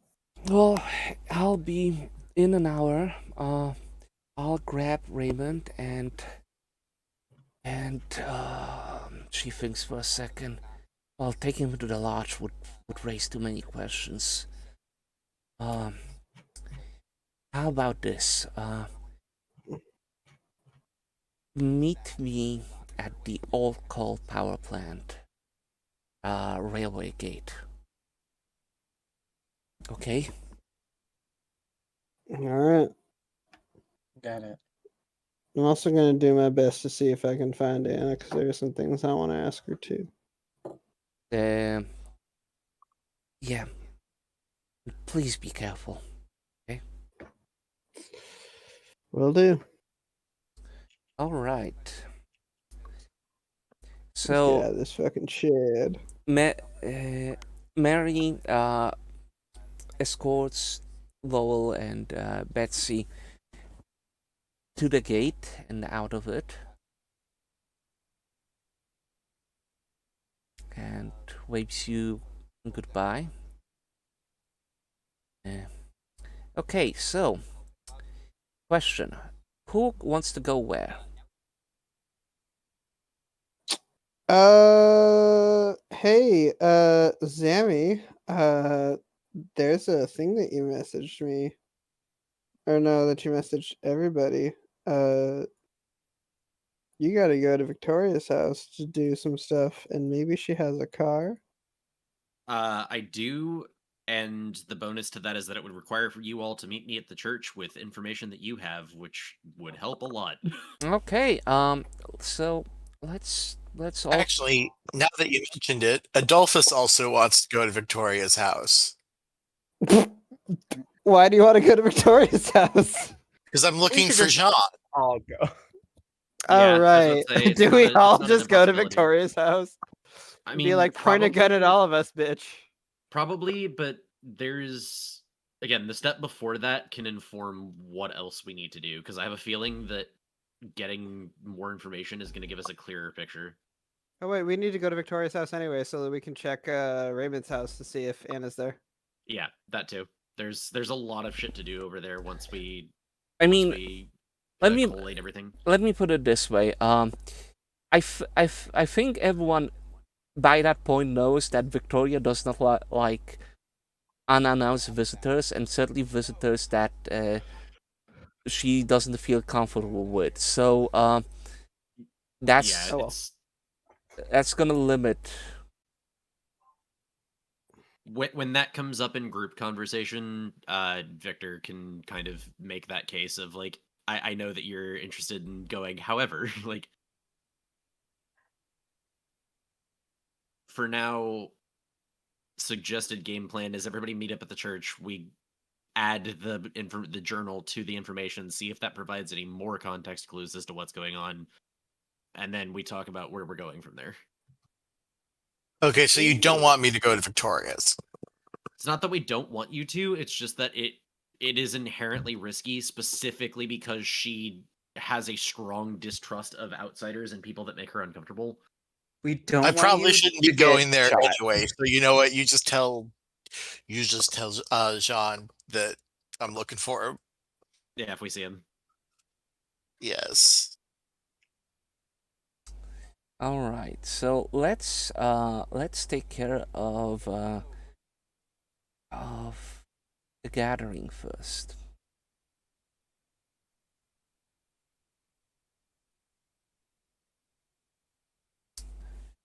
So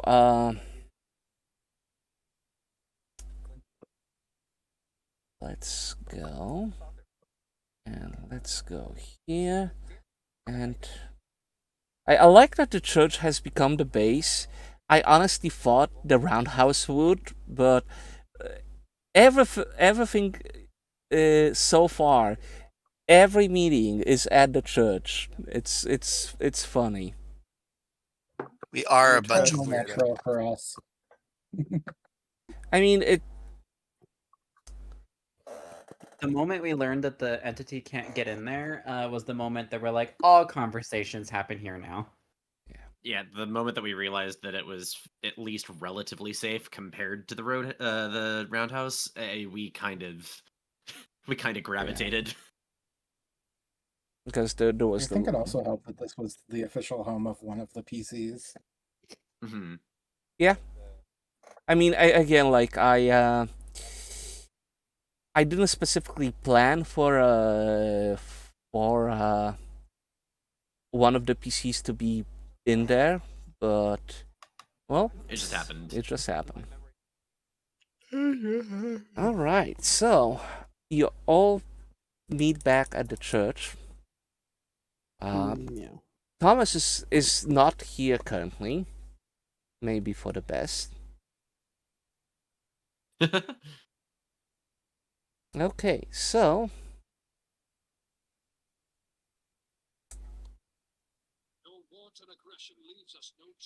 Yeah, when you all get into the church and head back there, Victor is still combing over all of the papers and notes that he has. He's got things lined up.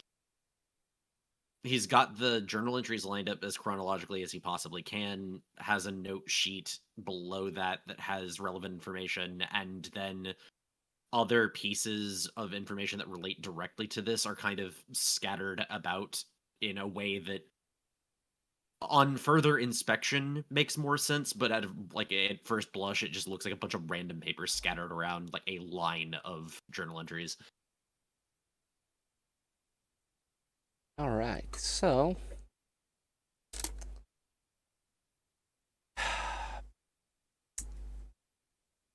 you all converge at the church. What now?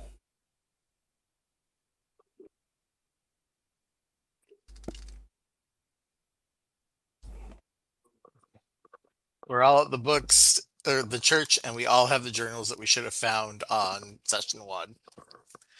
Finally. Okay.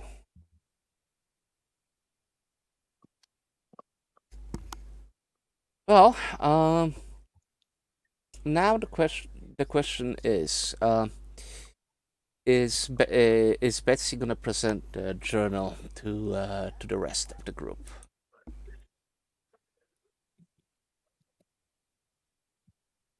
I found a little something.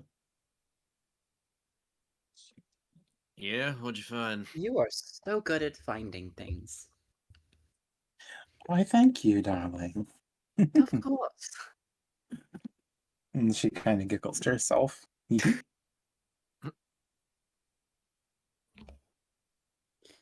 And then, like a little magic trick, she pulls out the little booklet and holds up the journal for everyone to see.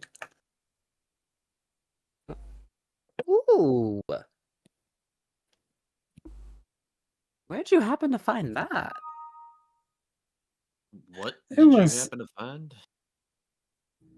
It was squirreled away in the deepest, darkest corner of the Alistair's mansion. Victor raises an eyebrow, but he's not blinking twice at information. You And know, what I- exactly is that?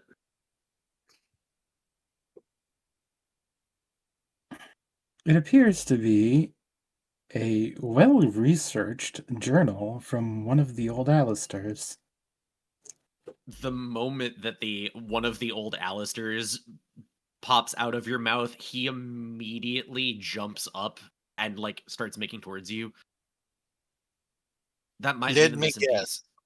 You found that in the library, didn't you?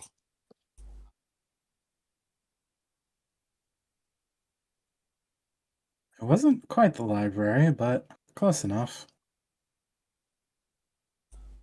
I ain't one to look a gift line in the mouth here, but how did you find that?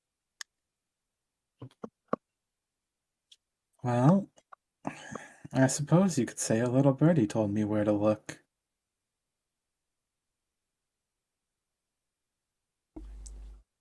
Well, that's a little more than concerning, but information's information.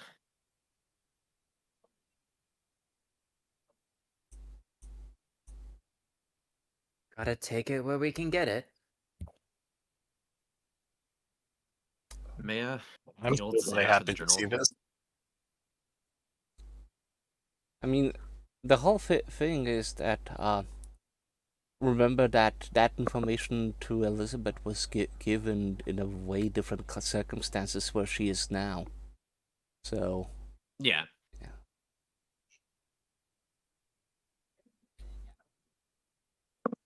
Victor Betsy just doesn't know continues that. to but be the go ahead. MVP. Yeah. Anyway, I swear you should Out of pursue- character, this is why I write down notes for everyone and not just myself. Yeah. Because if I hadn't written that down. yeah. So here's so when you all of you lot start paging through the journal, you see that the passages have been marked are specifically notes about the family's history and some dealings with the entity of grandfather Alistair. The whole picture becomes a lot more clear now. This is a man that learned about the entity from Anderson, and it seems that the pact that the Anderson made with the entity was the cause for his mental deterioration, and to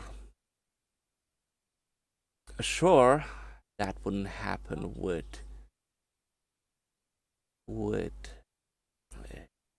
the Alistairs. Grandfather Alistair made a new pact, a lot more well researched, where his family and the town would be off limits to the entity, but anything thing outside of it would still belong to the entity and could feed off of it as much as he would. All for renewal of the old pact he had with Anderson. Now, Grandfather Alistair tried looking into the origins of the entity, but 19th century is a time where a lot of myths and misconceptions were born, and it was very hard to him to get even a inkling of an idea of what the entity was. But he wrote that he believes that one day both of his sons will have to make a similar pact like he did, just to protect themselves from the entity's influence. And he wrote that he has told both Liam and Noel specific instructions about what that pact might entail, and what should be done to ensure that the pact's execution from the entity side. However, there is an interesting thing noted. As you browse through the pages, you know that in one of the entries, it seems that both Noel and Liam was opposed to forming a pact with the entity, and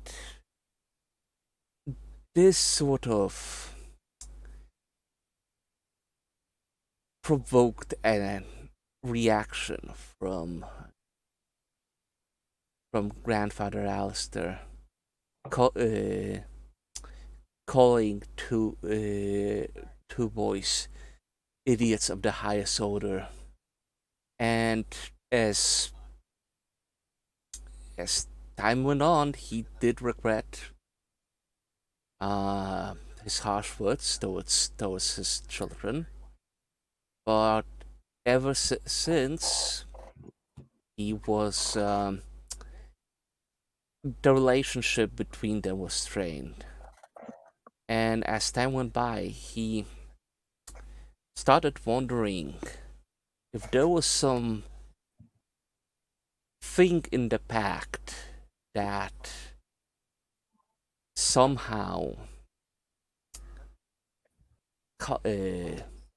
gave the entity ability to not to harm them directly, but to indirectly rip the family from the inside. Because even back then, he could see that both Liam and Noel quarreled a lot more as time went by over like even the simplest things sometimes. The funniest thing about the journal is that some of the bookmarked stuff relate to the conversations that Oldman Alistair had with the entity. He did try to at least guess where the entity was from, and it was a very hard thing to do, given the entity's refusal to relay any information. But he figured out that perhaps the entity is somehow tied to the history of the Welsh Indians in the area. So he read once in an old history book of those times um, seeing this entity as some kind of a thing that these Welsh brought with them. He also mused about whether this entity really likes being here, because he always feels like, in a way, it always tries to leave its boundaries. And he sort of thinks that perhaps the entity's power is so limited because there are still a lot of old bindings keeping it in place. But he wonders whether, as time goes by, those bindings would deteriorate further, and that demon would still walk the earth. On the other hand, you also see what was the contract they've underlined with. It wasn't for material. Alderman Alistair didn't ask for like material wealth. He asked for prosperity of the family and the town, which meant that there was some altruistic inklings behind the pact, but still, as he understood it, that some blood has to be shed every now and then to ensure that prosperity was kept in place. To which he, in a way, tried to excuse himself, saying that, well, people have to buy to build greatness and all of that. That you cannot really achieve greatness without getting your hands bloody and all of those worthless slogans that one would tell themselves. Overall, as you page through that journal, the picture of the man you probably had in mind is now different. It seems that the Alistairs came to this boon mostly by circumstance, not by hard work, but it seems that Alderman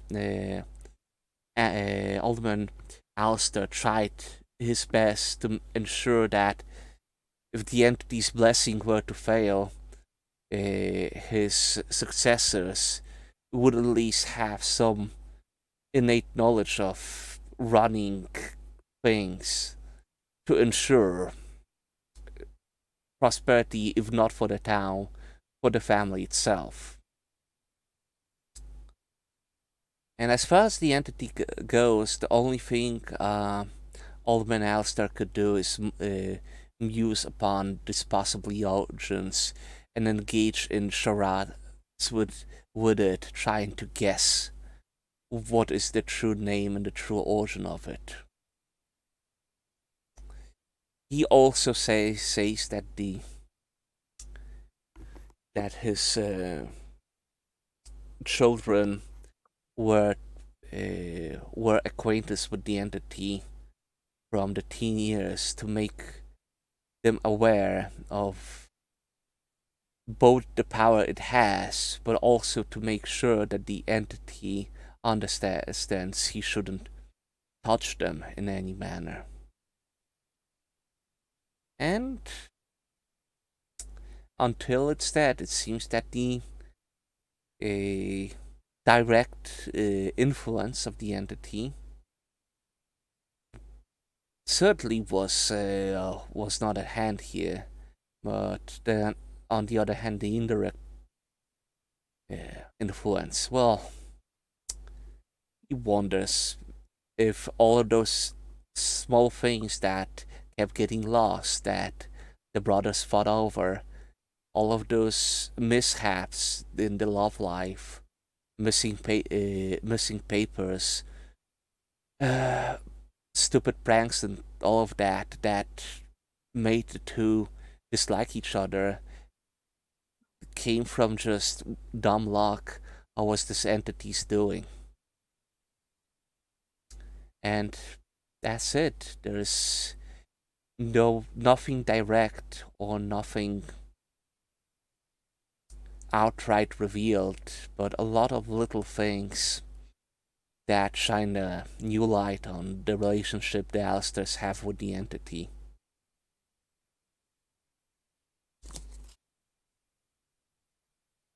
Mm. After reading all of this, Victor looks pretty much directly at Lowell. I have a feeling you know what I'm about to say, but I think we might know what's wrong with Anna. Or at least part of it.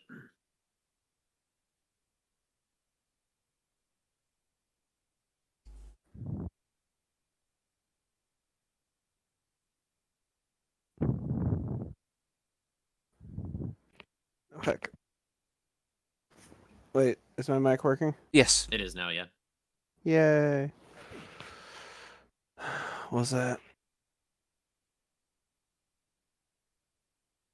Words are important. Names are important to this thing and to these people. It can't act directly on the town itself, but that ain't nothing to say about the outsiders. Pretty much confirms that anything from the outside that might have gone missing, might have been killed, might have been affected, was probably its doing. If it's trying to sow chaos in the family like it did between Noel and Liam, what better way to do that than to ruin an alliance from the inside?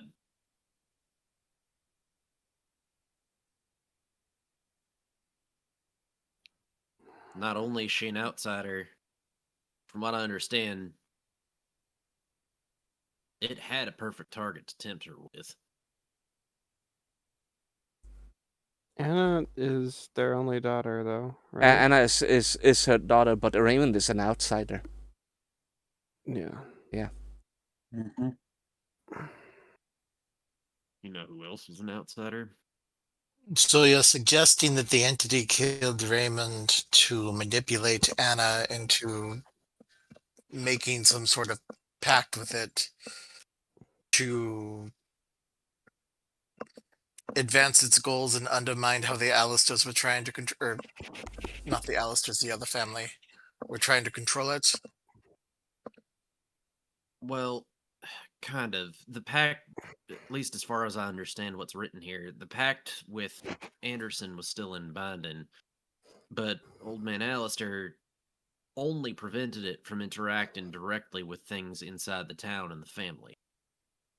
Marrying into the family does not, in fact, keep that person safe. And again, there's nothing saying that a family member can't seek out that entity and make a new pact. They've done it at least twice before, once with Old Man Alistair making a new pact, and if they had made a pact with it, the Noel or Liam could have done the same thing.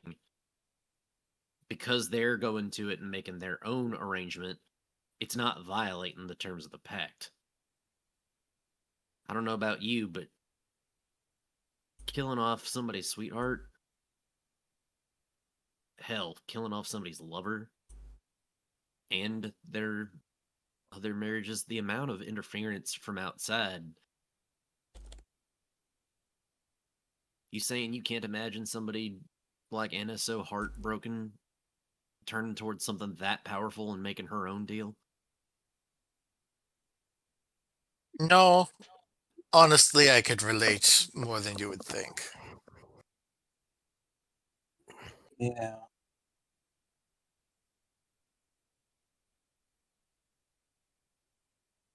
At the very least, if we are to believe Noel Alistair and he truly was trying to protect the town,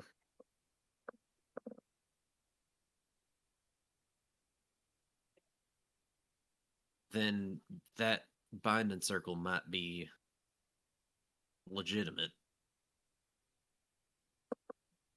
So then we Might not don't be. want to destroy it. If that binding circle is what's keeping it from interacting with the town, let alone anywhere else, Old Man Alistair mentioned that he wasn't sure if that thing even wanted to be here. If it has the effects that it's been having on these people, look at the trail of bodies. Can you imagine what that thing might be able to do if it were able to get out and get any farther than this town? I was muted this entire time. Great.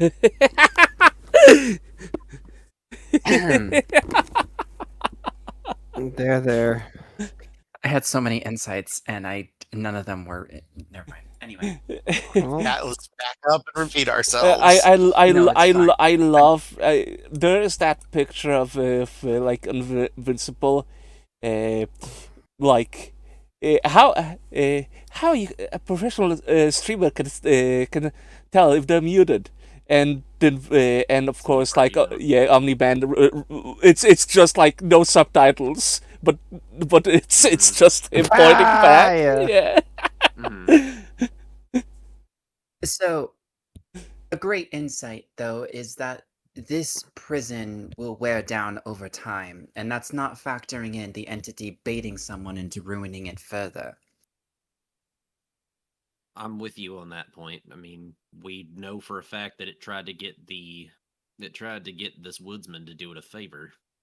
No idea what exchange for, or whether or not this woodsman actually knew what the hell he was making a deal with, but it's entirely possible that the deterioration of this may have been, even with just the weather, accelerated by another person. Which makes me a little concerned as well. You mentioned, what day is it? I've been so sucked up into all this information. What day is it? Saturday. We've only been here for like a grand total of like Yeah. 3 days. Didn't they say something about a stonemason? Coming on Monday. Apparently, said stonemason comes Monday. I don't know if we Yeah, have that kind of and time. Not only do I think we don't have that kind of time, that's another outside variable we may not have any control over. It's an outsider. That person is not under protection of the pact unless it's directly inside of the town, and even then, we've seen what that thing can do to outsiders regardless of whether they're in the town or not. They ain't from here, they're fair game. So what's the chance that that stonemason totally. what's the Looking away chance that from the that camera. stonemason manages to either not do his work appropriately or even worse, use the knowledge that he has in stonemasonry to ruin the stone circle as it stands? It looks like there's about 2 options we have. Find a way to get rid of the entity itself, or find a way to make the stones idiot-proof. Frankly, I feel like better option here is probably to at least try to take it out, or at the very least rebind it. We might not be able to seal it for... This is a generational thing. We either try to Exactly. put a stop to the generational thing for good, or we try to Make it a rebind future it. generation's problem. Exactly. Well, what are our options in terms of binding and or banishing it? Can we bind it to something portable? I mean, by technicality, yes. But But- then you're taking it on the road. That'd Well- give it exactly what it wanted if it wanted to get away from here. Okay, Corgi, can you make a mind and academics roll? Probably. I don't like that. I'm scared Colleen, of that. you're also of the occult, so you can make your mind and academics roll as well. Yay! Why can't this apply to botany? Mm. I want to roll the special die.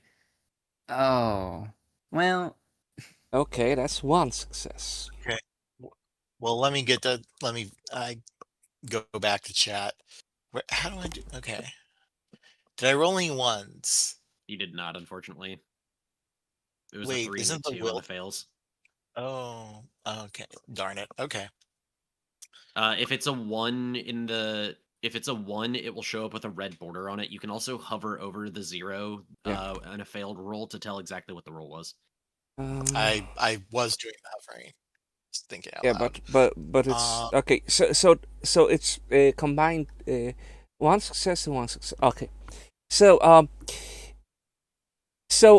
when you think together, you think about what is the problem here. First of all, it is a fake creature, meaning that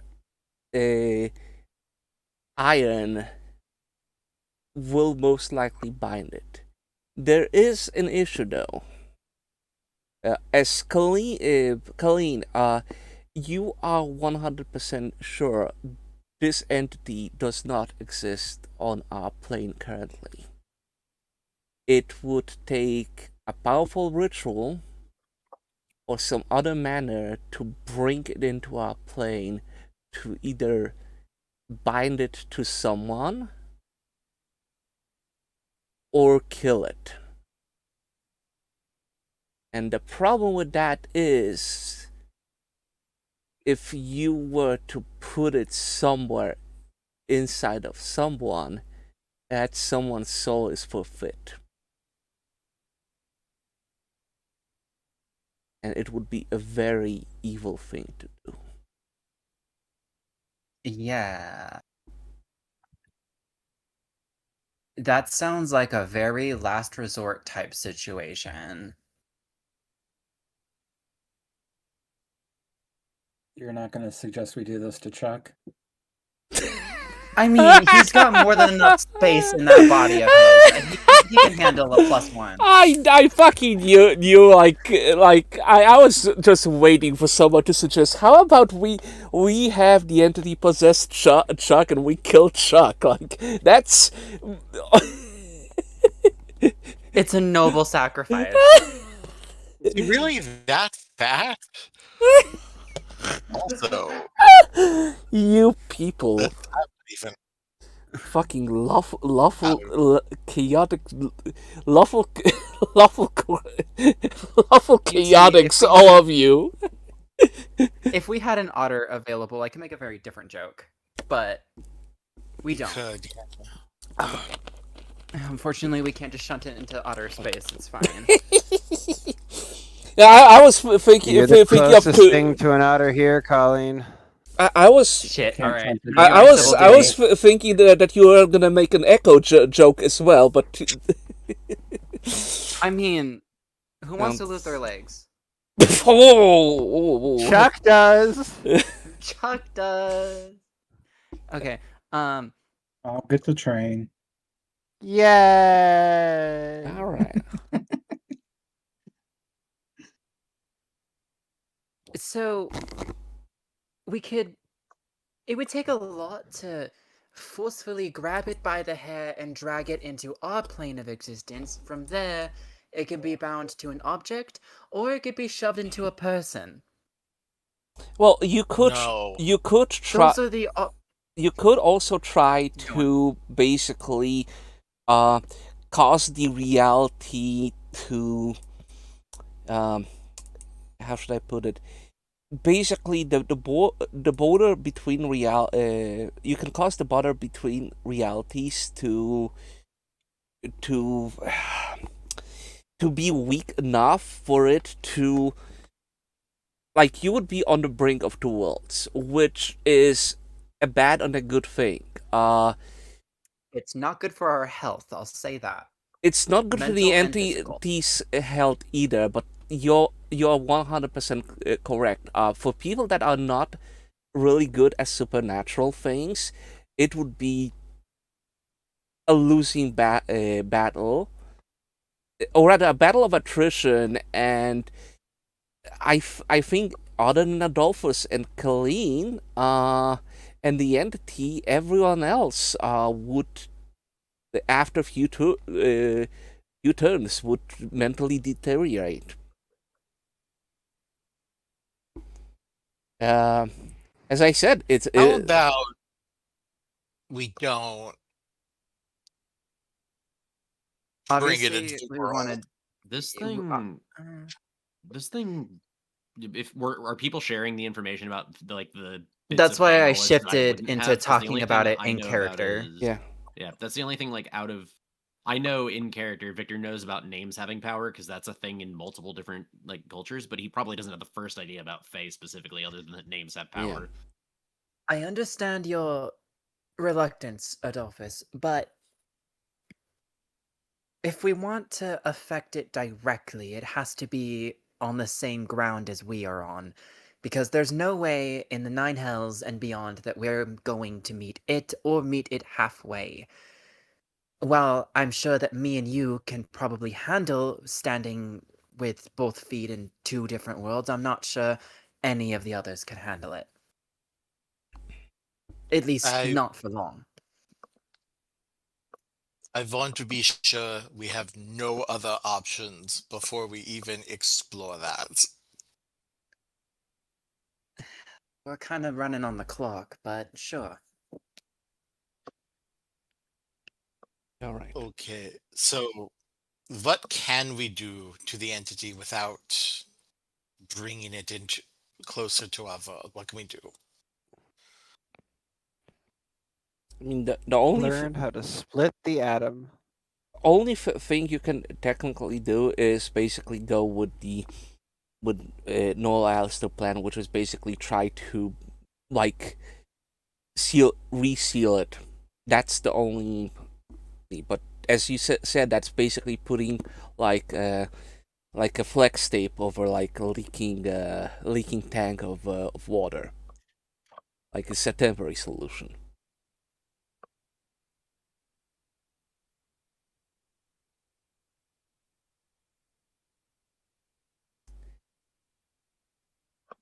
Do you think said- the Alistairs would be willing to cooperate with us if we were going to help them seal the entity?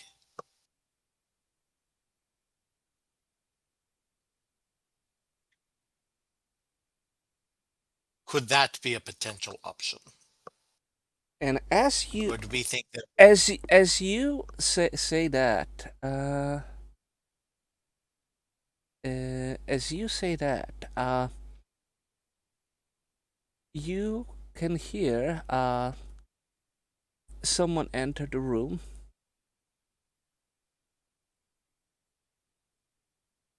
Oh, I don't. I think the Alistairs currently are more concerned with her, with her missing daughter. Excuse me for interruptions, ladies and gentlemen. I got caught up. I was talking with Dr. Berkinson about this calamity that happened. Apparently, Leanna Alistair has gone missing. Yeah, we know. Wait, you talked to him about Anna specifically, or anything else? I just talked with Anna, but well, I didn't mention the lovely lass I was talking to earlier, or where I was going. Even though Dr. Berkinson does love to waste everyone's time with his mindless chatter, which really he would find himself a wife by now. Anyway, I honestly just heard from him that it put the entire place up in arms, including the mayor and sheriff. And boy, the last thing I want to run into is the sheriff all agitated.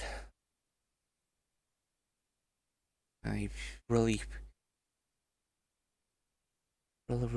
hope he doesn't take out his rat on that poor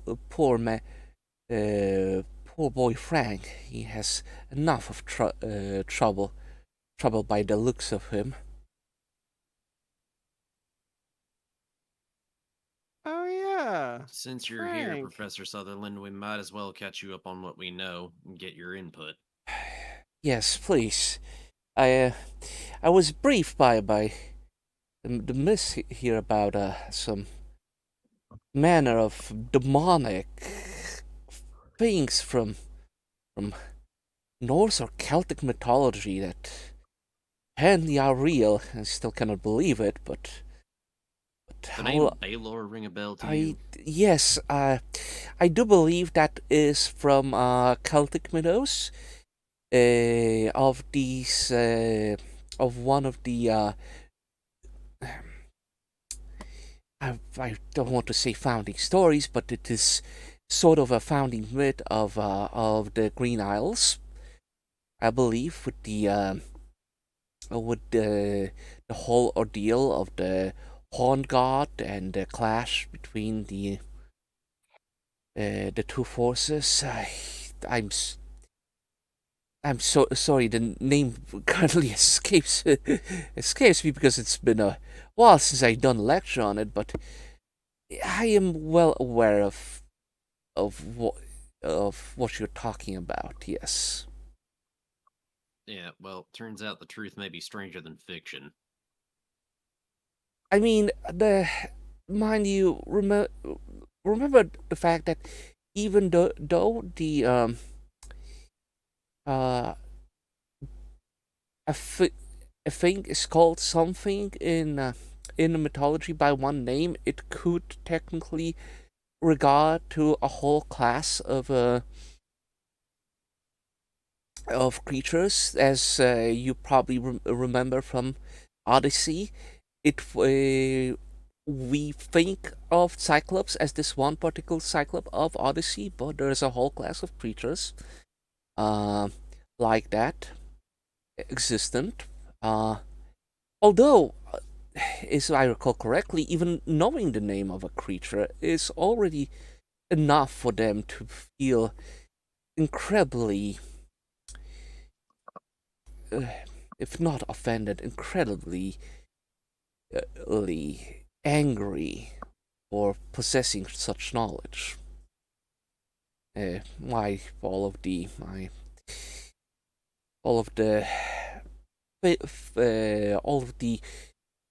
things in Norse mythology is sometimes written without using particular names, but instead some manner of descriptives or of play on words, I believe, not to invoke the names of gods, giants, or elves.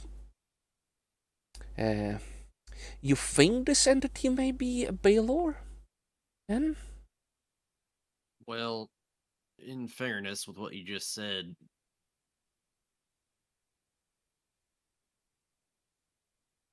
I mean, if didn't yes, out of character reminder, Arcane, you would have told us everything that you heard when your discussion with him previously, Yes. including the part about the Welsh Indians.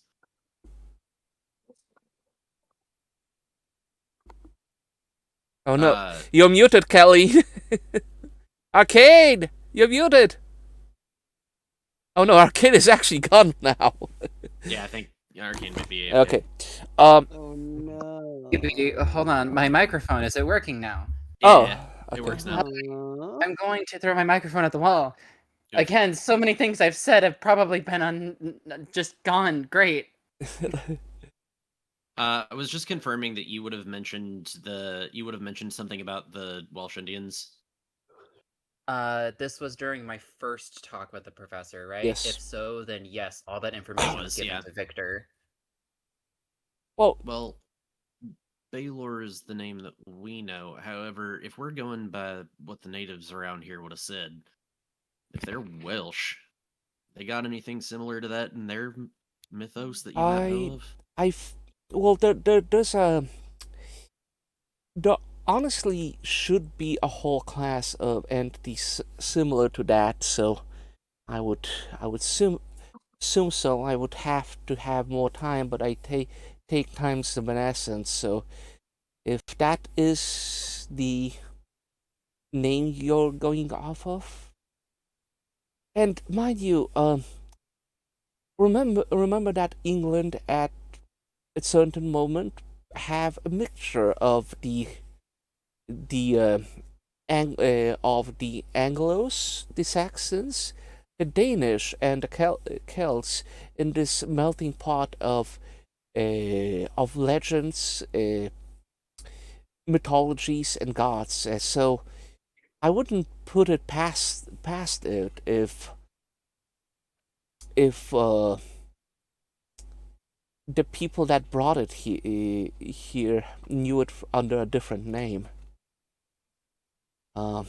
After all, even though it's a very new line of thinking, there are evidence of Norse settlements on the coast of New England. After all. By the way, remember, in that era, that was a fucking revolutionary theory. Because there was still the notion that Columbus was still like, yes, Columbus like discovered America, and the whole like the Norse were here first was still in the like sort of yeah, maybe not. The moments that the time when we still fucked around with Columbus. Yeah. Yeah. We do not fuck with Columbus. Nope. Yeah, this is a part where I'm basically trying to make the character draw conclusions, because out of character, I have things that I know, and I'm trying to make sure that my character does not. Yeah. Can Cal fill in those gaps for you, given occult background, if Victor cannot make those back connections? Sure. I mean, I would assume so. What's your Yeah. background in Welsh folklore? Because you're from that area, so I'd imagine that you might know the other name that I'm Yeah. not allowed to say in character, but no out of character. Yeah, I would say given that I am. you're very fond of I can't supernatural pronounce as per your like background, I would grant you the ability to know that even without an academic So- role. I will let Zami say the name because I can't pronounce it. Okay. We'll just pretend Cal is saying it. The name out of character. If we're going by the Celtic name, it is either Baelor or Balar. However, with the information that it is potentially tied to the Welsh natives that would have been here, they would It's have like- known it by the name Yspaddaden. That, yes. They would have known it by the name of Yspaddaden Benkar. Okay. Are you referring to Yspaddaden? Oh, is that what is the name of it in Welsh? That would. Uh, that yes. I don't know what the actual pronunciation of it is out of character. Yeah, I think yeah. that's what I it is. mean- I'm checking. Welsh. I'm going by your pronunciation because I don't know any other one. Yeah, I honestly will say that the Welsh pronunciation is absolutely maddening. So. Oh, I was close. Yeah. Yspaddaden. Yspaddaden is the pronunciation. I love that. Uh. So Cal says that. Okay. But yes, that is what the Welsh Indians or natives would have said, called it.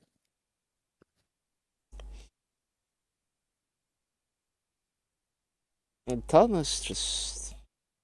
Well, what is the plan with what you're gonna do then? I honestly Currently, right now, it's a massive debate. between.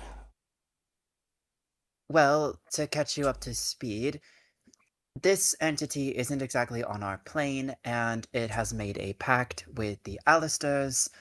Oh, good Yada yada heavens! yada. There's a generational thing going on. Noel wants to simply put glue on the problem, which, yes, would solve the issue for now, rebinding the entity and leaving it locked up for a good little while. But natural attrition of the prison will wear thin, and it will become potentially a worse problem for a future generation. Or we could explore options that could, arguably more dangerous, but get rid of the problem more permanently. Are you saying, or you want to kill a mythical creature? That's a feat even the heroes of Greek mythologies would consider a dangerous venture. Oh, well, yeah, well, most of them didn't really have common sense of modern medicine, so we already got one up on them. Oh, I would Oh, sorry. is that me? I would say, they did have an incredible amount of wit, but then again, there's a question of the quality of wit over the quantity. Then again, the Jason's venture for the Golden Fleece turned out to be not only a joint venture amongst the greatest heroes of antiquity, but also left a lot of destruction in its wake. It's just a question of how much of that destruction are you willing to partake in. I'm afraid I'm not much of a soldier. I'm more of a scholar, and I can really help you with some advice, even though all of my advice is just passages from old books, I'm afraid. Advice and knowledge is incredibly important, much more so than you might think when it comes to old things like this. I Exactly. appreciate any help you can give us. Realistically, those are our two options. We either try to kill it, or we try to bind it and make it a problem for another generations. That being said, they tried doing that once. Noel and Liam didn't take too kindly to the idea of keeping this thing around to keep the family and the city's prosperity. Who's to say that the generation after them ain't gonna fuck it up either? For what it's worth, I can tell you what the church's standard procedure in this type of situation would be. And That is. Well, they do not like the idea of conjuring entities and bringing them into the world, so they would certainly try to bind the entity, and if it was such an entity where the concern were that it would need to be rebound repeatedly over a long period of time, in such instances, it is not unheard of for them to construct a monastery on top of the seal and just have binding and restricting the entity be part of the monastery's duties forever. With all due respect, Father, entities like that, the longer you keep them bound, the more mad they get. The more anger pent up in that one little spot, it becomes a powder keg. I mean, hell, this is a losing battle either way. Do we even know if we managed to, air quotes, kill this thing, if it's even gonna stay dead? It'll more than likely not stay dead, but it'll go back far enough that hopefully society will forget it existed in the first place. if I may offer some advice, I do believe that when it comes to these type of entities from that mythologies, I believe the things killed in a specific manner do stay dead. After all, even though Baldur has been killed and sent to the other plane of existence, and even though he were to appear to face the final battle of Ragnarok, he was shoved away from the plane at which the gods operated at, or at least planes, given that they both inhabit the realms of the gods and the realms of the mortals.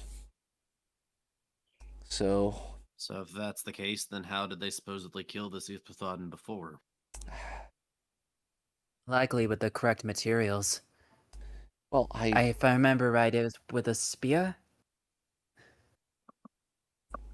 Well, we know that that's correct for the Celtic, but well, if we're going by the Welsh, if I recall correctly,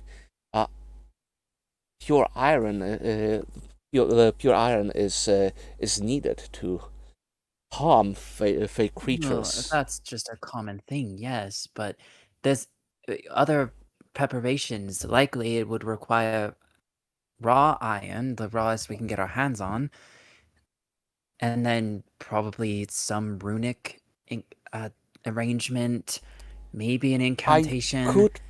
I could have an incantation ready by tomorrow morning. I will need a lot of coffee, mind you, but I can do my best to prepare such incantation. Colleen Oh, might you're be able to brilliant. help. Colleen might It be is able to help there. also, it might be, I should probably tell you, the Diamanda orders not to exercise this entity single-handedly, and that I was sent here with the orders to confirm that an entity was present, and if so, to report back to the Archdiocese. And you think I this have thing is not- going to take long enough to be able to let you do that? Not only that, they're outsiders. It is doubtful. We would need to get a letter to New York. Wasn't there a problem with the mail? Isn't that why you're It's here to being begin watched. with? Yes, they are leading it. I don't know if you have a carrier pigeon trained and ready to go. Well, I was thinking if I write it in Across the arcade Latin. Atlantic? Huh? I was talking to Arcane. I was like, across the Atlantic? No, The Archdiocese is in New York. There's another one in Boston. Okay, well, you can try that, but then again, that's bringing a lot of factors here, and plus we would have to buy enough time for them to get here, and who knows how long any of us will survive. It is worth pointing out here that as soon as I confirm the existence of an entity to the Archdiocese, we are not going to be allowed to operate independently. They will restrict your actions by force. Then as far as Oh, I'm then that's concerned, we great. don't inform them until after the problem's been fixed. Father Christopher chimes in. Karen, I believe I as the one who requested the help could make a good argument that the manor needed such haste that certain things could be overlooked. And I have personally pushed you towards doing something brash. Maybe. It is also possible that in my old age my memory is starting to go. You also notice that Father Christopher has grown a little bit of a spine.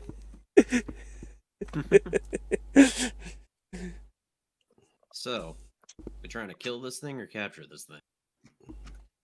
My vote's on eliminate. I don't. That's where I stand. Father Christopher. I am not sure what to do. Father Christopher says, I wonder. if this demon is gonna pollute this community further, someone who is less inclined to ask for help will have a hard time keeping it at bay. And as far as I understood, even my efforts were next to nothing to protect the fine people of Andersonville. And For what it's worth, you were doing great. You kept it out of some of the buildings in town. So at least some people got a good night's sleep because of your efforts. You certainly angered it. That's worth a lot. yes, I will also apologize for the poisoning attempt. I wasn't in the right mind. You are forgiven. Oh, good. I do want to give you this, just in case, because I don't know what's going to happen next. Cal is going to pass Father Christopher half of the nightshade I have.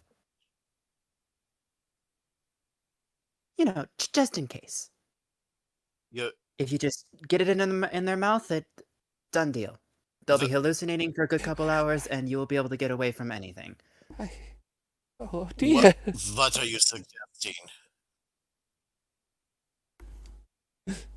Well, he did mention that the cops are out and about. The cops are out and about. We still don't have a affirmative on who is on what side of what.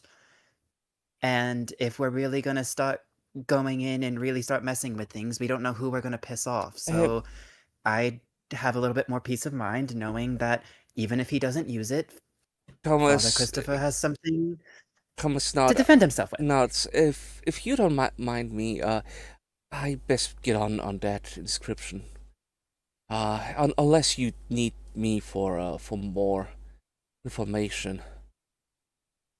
If you can get that inscription going, it'd be greatly It'll appreciated, be sir. ready by the morning. Just I oh, will probably swing by Oh. and give you any more insights on anything entity specific and share my notes. They Oh. should help. yeah. Tomorrow is church service. I'll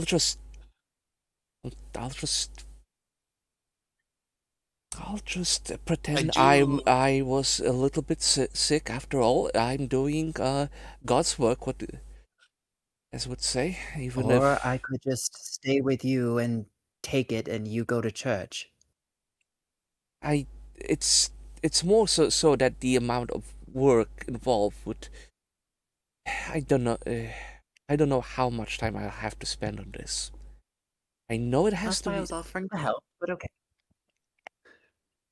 I do appreciate the offer, but given that everyone is right now in the town is agitated, I'd rather just not to provoke any questions from the law enforcement about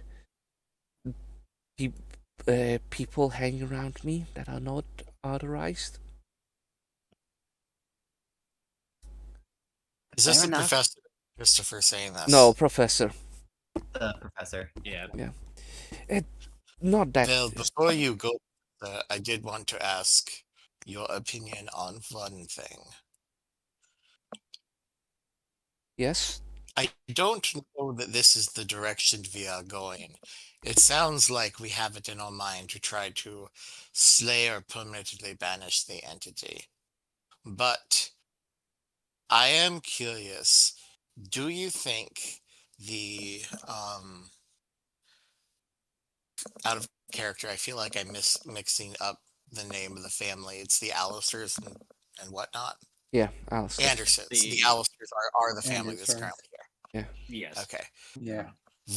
If we approached the Allisters and told them that we could help them seal the entity and recover Anna, but told them that they would need to cooperate us with on odd terms for sealing the entity, do you think they would be amenable to that? Or do you think they would take it hostilely? I honestly think, given the amount of secrecy, even revealing the knowledge of this entity would provoke a reaction. I don't know what it could be. I always, if there's gonna be anything of help, I can only tell you this, Father, that the person I only dealt with was Mr. Alistair. And I was specifically told not to mention my work to any other members of the family. Which was a very bizarre request, but Mr. Alistair was paying me, and I assumed that everyone was somewhat on board with the plan, but now with the whole Anna the disappearance of his daughter, I assume that either the plans have changed or he kept the rest of the family in the dark on what he's about to do. Lord Well, knows. at the very least, we know that one of them is not in the dark. John's mentioned seeing this thing before. And he has not told anyone? That's Not to my knowledge. that's a harsh burden for a man to have. Obviously, Anna has made contact with it. Well, I would assume so. So, do you also think that both the other son and his wife have contacted it as well? Can't make speculation as to that. All I know is at least Anna and John have had contact with this thing. If we can make a plan to put this thing down, I might, hear me out, be able to convince Frank to keep the law off our back. If not, directly help us. That man always struck me as an honest person. More than that, He superior. knows something for bad's his- going down in this town, and he wants to do the right thing. Whether that be helping us directly or keeping things off our tail so that we can act on our own. Well, it's I have a hard time believing he wouldn't try at the very least. well, it's good to hear that there's few incorruptible officials in this town, given some rumors I've heard about this or that, but still one man. We have concerns about the police in this town. Tell me, are they Irish? I beg your pardon?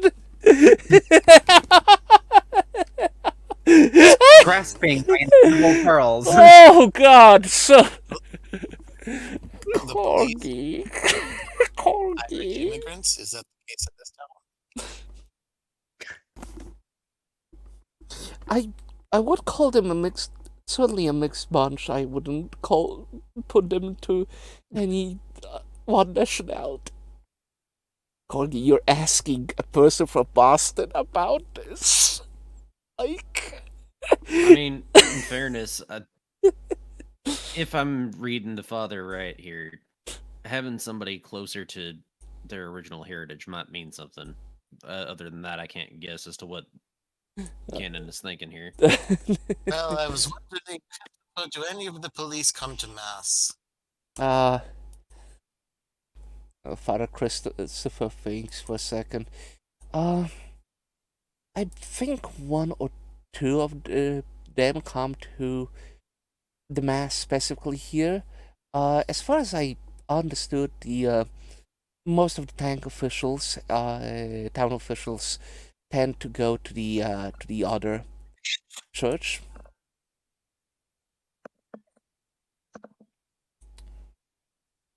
I'm wondering if we could potentially exploit some split loyalties in any particularly devout police officers. Father Christopher rubs his head. Is the work of canon always this complicated, Father?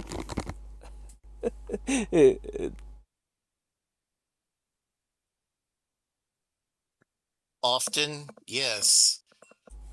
I can get pulled into interfaith politics very frequently, being detached from any one particular diocese. So, yeah, that might surprise you.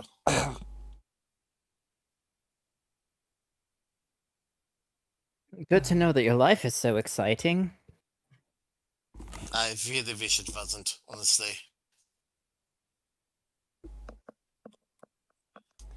All right. I honestly Other think. than talking to, I was just gonna say, other than talking to Frank, we might be able to secure resources or an extra body from one other person.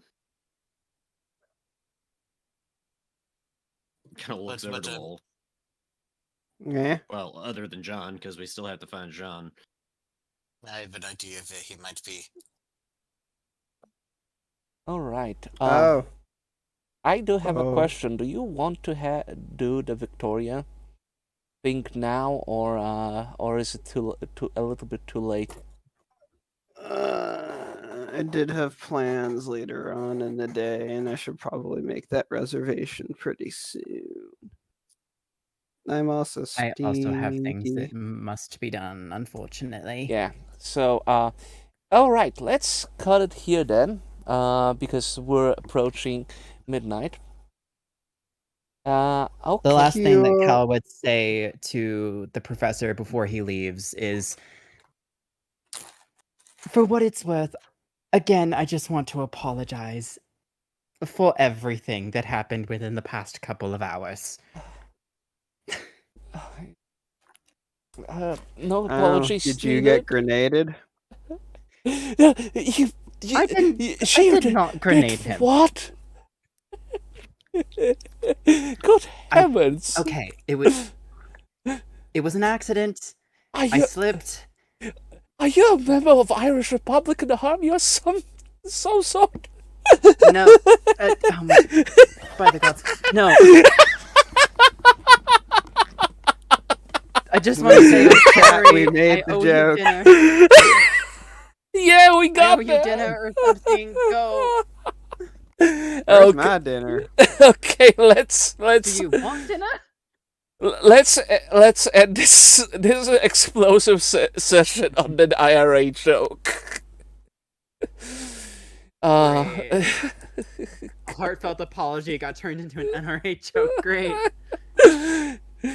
I'm all for you. I am a horrible person. It's So, fine. Now I just just to gotta remember. Yeah. Go ahead. Go on. So just to confirm, so that we have an actual like solid selection of what we're going to do, Yes. we have to try to talk to Victoria to see if there's anything one of us needs to. To save time, as it were, I'm probably going to suggest that Lowell try to see if we can get any sort of resources from Victoria, whether that be a helping hand for muscle, whether that be some way to procure iron for potentially taking this thing down or binding it. Because from what it sounds like, we've agreed that we're going to try to kill this thing. It's honestly the safest bet for everyone if we at least try.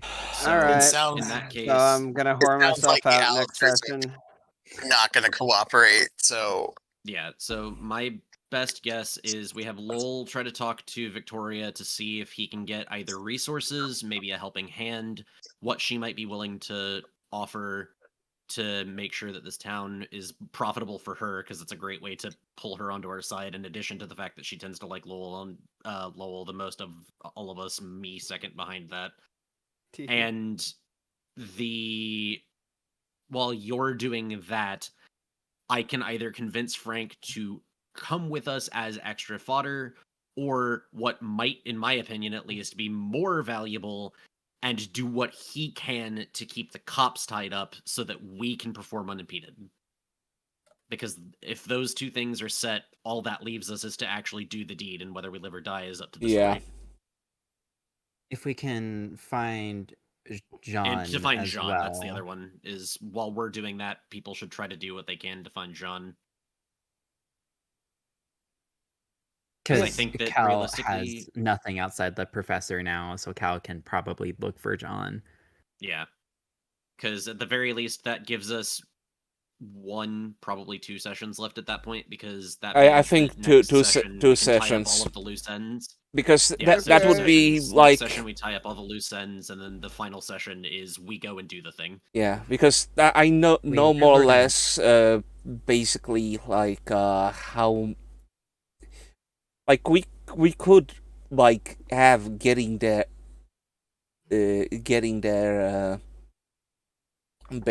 basically how should I put it? We can have getting there as a part of the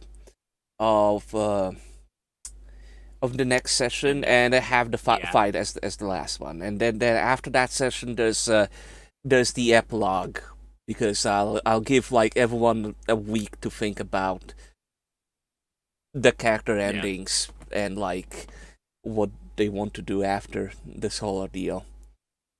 I also apologize. I'm not trying to sound like take the frontman position here or like be domineering, but realistically, I'm trying to make sure that we have a set amount of No, sessions. 'cause it's I'm getting to a point where I have things I have to do on Sundays. yeah, no, it's again like I also want like Sundays a little bit more free for myself. So lot of so us do, I s- think. so like, and as much as this was great DMing and all, but like, we're approaching the mark of basically 1/4 of a year of me just like doing the sessions. I mean, half of a year technically, if you count the passes, but it's a fucking big task for such a big story, and I'm really glad. It was a one shot that turned into 19 sessions. Yeah, we can just shorten it to that. probably like gonna end at 21, which is like a really good number. My guy, you could publish this as a campaign This is a campaign. module at this point. Yeah. I mean, Like you could sell this. I know. Let's get to the standard debriefing then, so we're not hanging Okay, anyone up or getting lost. We're gonna hit level So- 5 by the end of this. What did you say, Bor? I'm gonna hit level 5 by the time we end this. Yeah, most likely. Okay, everyone gets +1 experience. So, did anyone accomplish their goals? I think I technically did. completed 2. Oh. Okay, let's hear. Somebody said I did first. Somebody said I did first. Go ahead. I think that was Board. Oh, Did I yes. get information for Victor? No, I didn't. Never mind. Keep going. I got information for Victor. Yes, you did. I completed the goal marked as bottom left drawer, study. Okay, let's see what I would give you.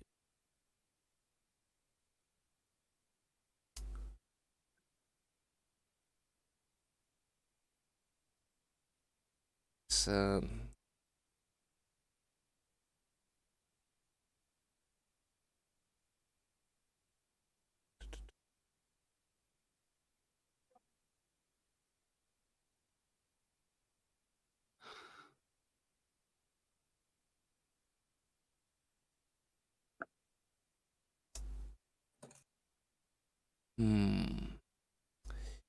okay, I'll give you this. I'm gonna give you the gift of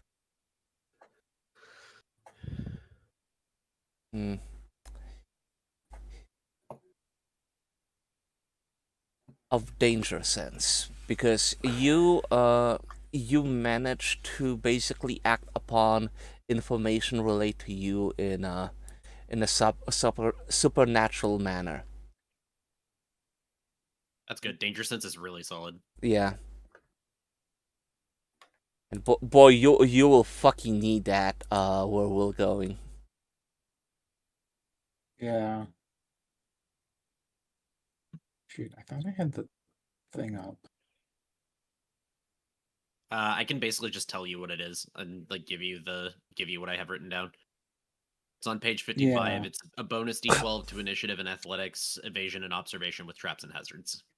I will post that at you in a second here. And given you're gonna enter a dangerous territory, that's such a good thing to have.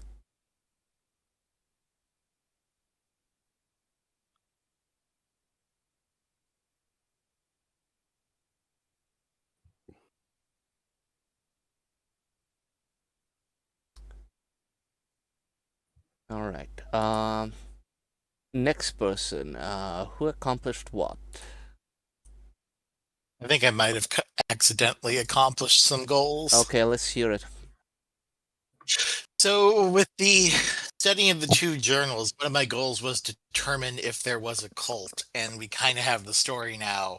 There's not necessarily a cult that is openly practicing worship to this deity. It's just sort of like the Alistair family trying to manage a bad situation they inherited, and there isn't like a cult.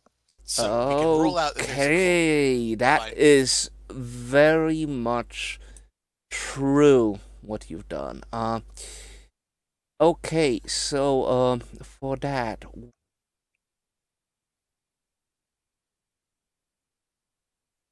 you're gonna get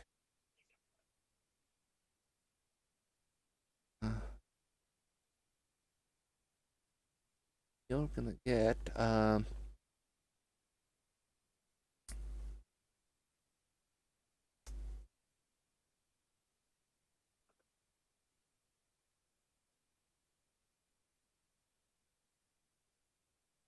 Also for goals, while he's deciding that, did Mhm. anybody else complete any? Because I think I have the most, which is why I'm waiting till last. Mm. I did not. It depends if the two journals accomplishes the learn the true history of the town goal. yes, it does. Okay, then I have two. Yeah, because I have think I two that I'm have pretty quite a confident on, few and I more. believe I have one. What was other that, than- Boar? I also have a few more that we should probably look into. Okay, then give me a moment. This I'm trying to basically like I don't want to give you gifts that are just unusable. Right now. Yeah. So okay.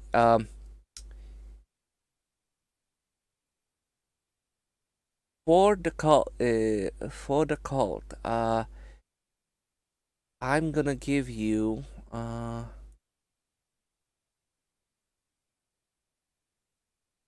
the gift of the advanced one.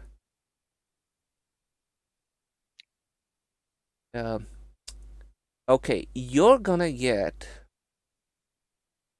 a.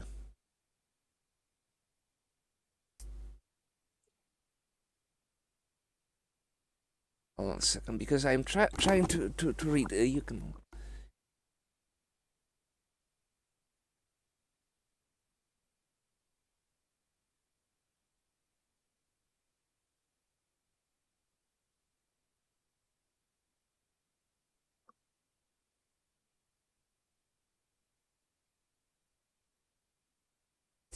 Okay, so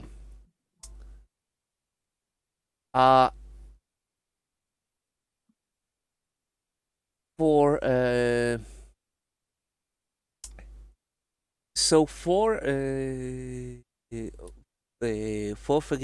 figuring out this whole mess, I will give you the gift of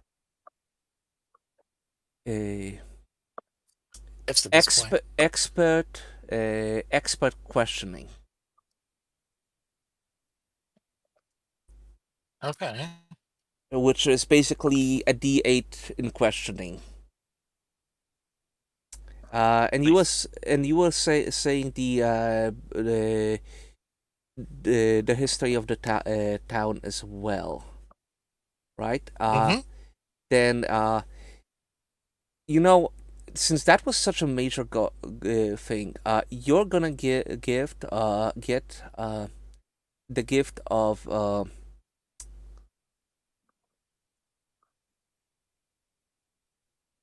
okay. Since this was the majors, you're gonna get a gift of extra, not extra type, but extra career. If I can find it, because it's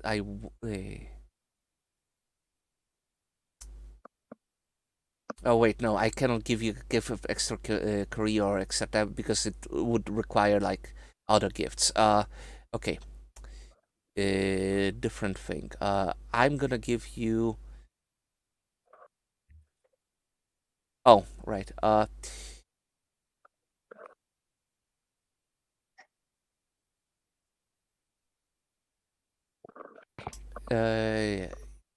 Shit.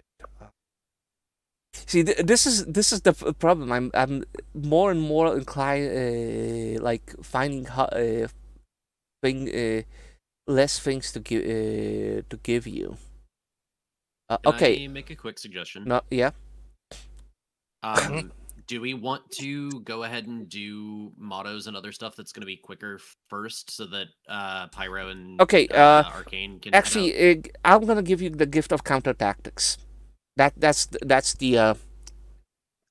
something that will be benefiting in the long run. Okay, Zami. I will look up. Yeah, it's on page 61. That also wasn't like a demand. That was just I know that. Yeah, I know. can stay a little bit longer, and I know that what about you, Zami? Quickly, what were the two goals you go? I had 3 possibly, which Okay. is why I was saying I can wait. Okay, let's go quickly. 1 to 3. The 2 that I'm more confident about were find out what the Alistairs did to Anderson and what they know about him. And then the second one was what are the secrets behind Old Man Alistair's connection to the entity? Okay. Okay. So those were the 2 that I am actually confident on. So one thing I can okay. So you will get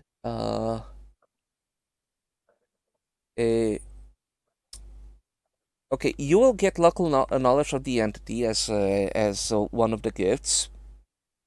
Okay. And here's what I'm gonna say. If you have that gift and you will make if you make a call during the fight, you can spend an action to claim that the D12 for a basically an aim attack at the entity. As in, like, it gives you a D12 instead of a D8 of a dice because you know its weak points, more or less. Okay. Okay. The other one was what's your the second one?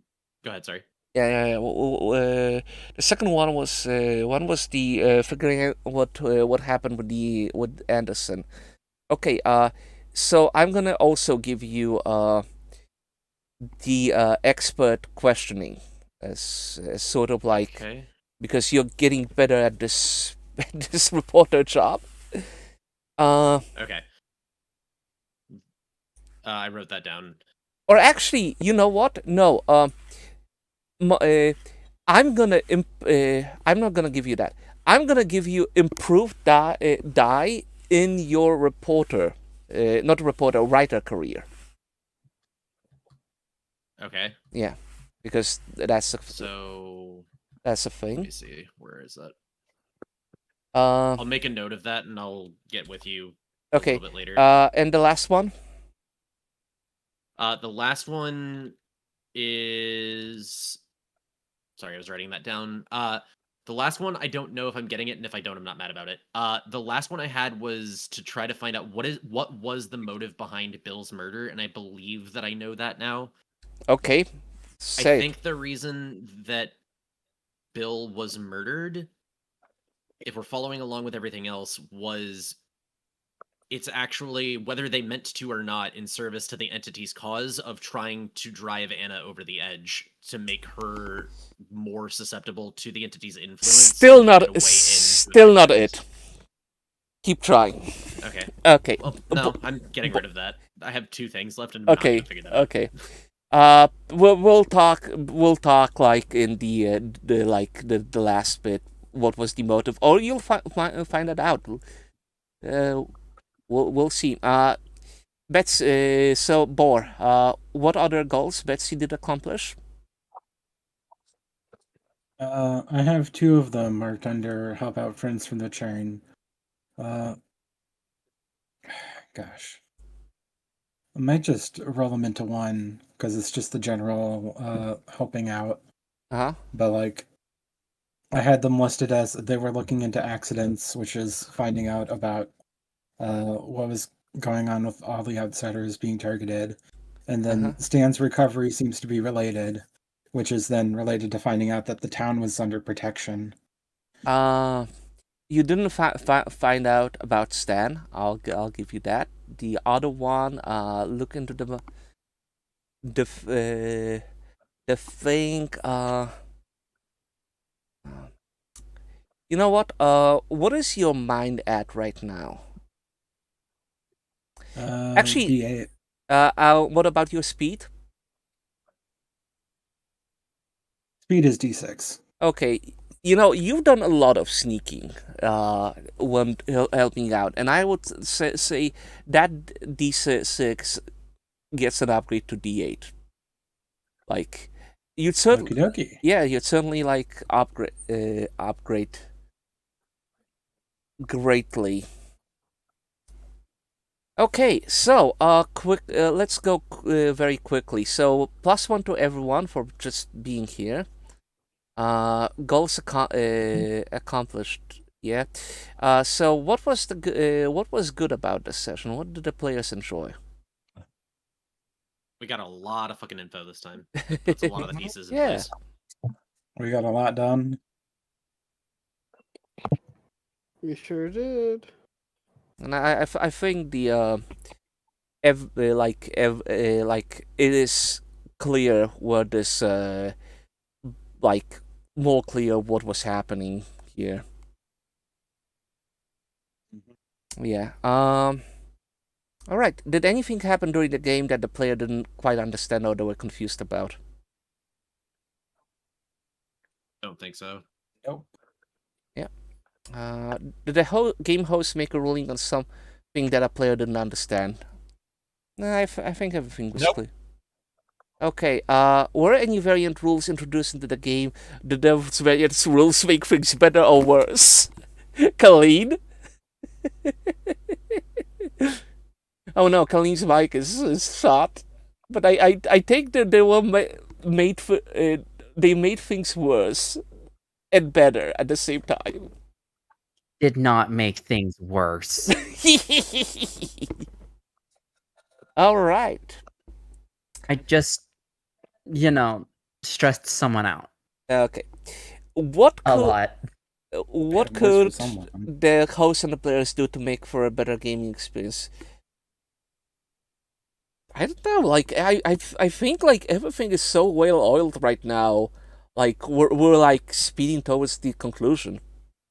We actually have the setup going, and it is then now, as I tried to put out into the universe, it is now solidly confirmed that there are 2 sessions left. The next session we do is going to be wrapping up the last of our preparation, and then the final session is going to be the fight. So that's we are solidly on track for that. All right. So quickly, let's go through the motos. Pyro.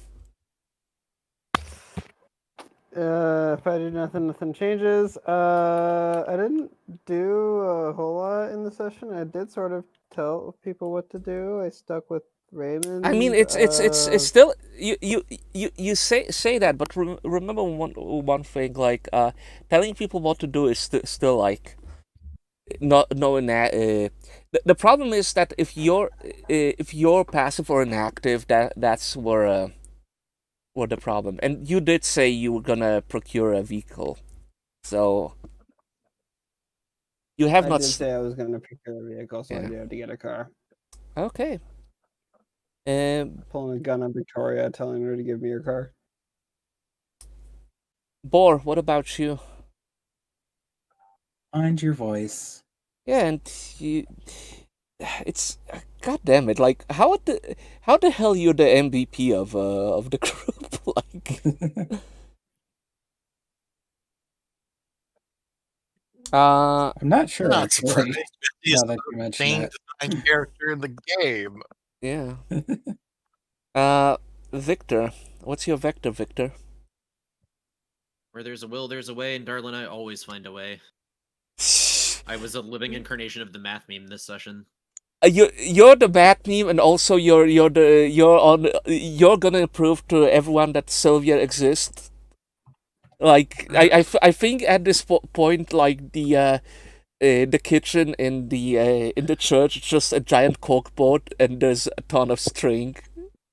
I'm literally fucking Charlie from It's Always Sunny Yes, right now. yes, with the exactly. fucking red string, yeah. I'm Um, living up to the meme. It's fine. okay. I'm fine. That's literally the entire reason I made this character, was to draw the plot. Adolphus, or rather, Incognito, what's your line? There are two types of people in this world: the hunters and the hunted. And we be planning a hunt. I tell you what. Yeah. Also, Colleen, what about you?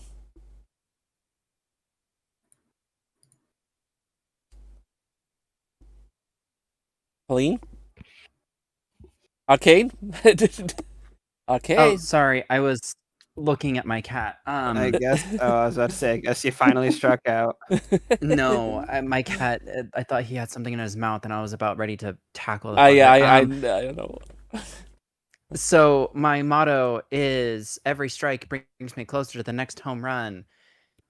I gave a guy a panic attack, I guess. I don't know.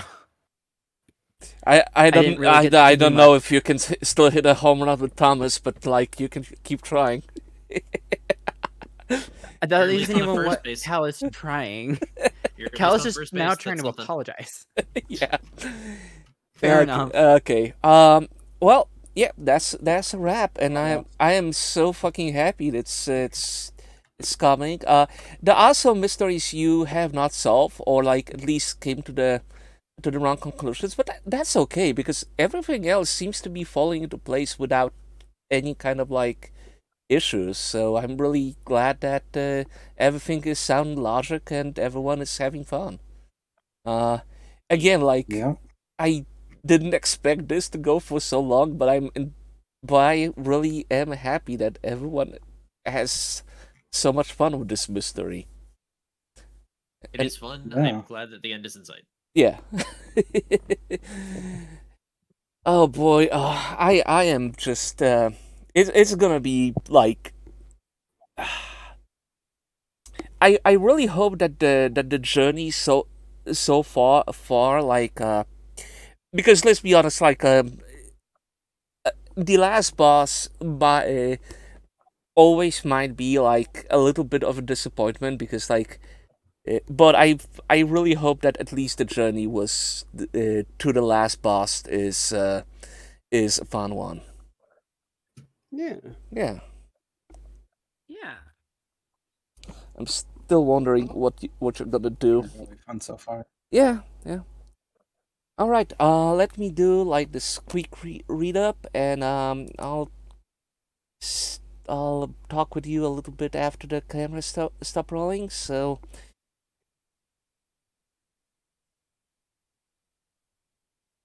Narrator was me, Sul. Victor Sinclair playing by Sammy, Canon Adolphus Weiss by Incognito, Lowell Savage by Pyrorex, Elizabeth Bessie Megatroid by Bytebor, Colleen Ross by Arcane Mod. Concept and story by Sul, that's me. Editing by Buster Drag, art by Sul and Spotty the Griffin, 3D renders by Spotty the Griffins. Special thanks to Alpha Looker and Shinji Mang for the help with the system. Number Jungle was created by Sanguine Productions. And if you want to buy it, head over there at DriveThruRPG. Thank you very much for listening in and tuning in, whether you watch it live or will watch it later on. Have a good night and God bless you. And well, it's gonna be free sessions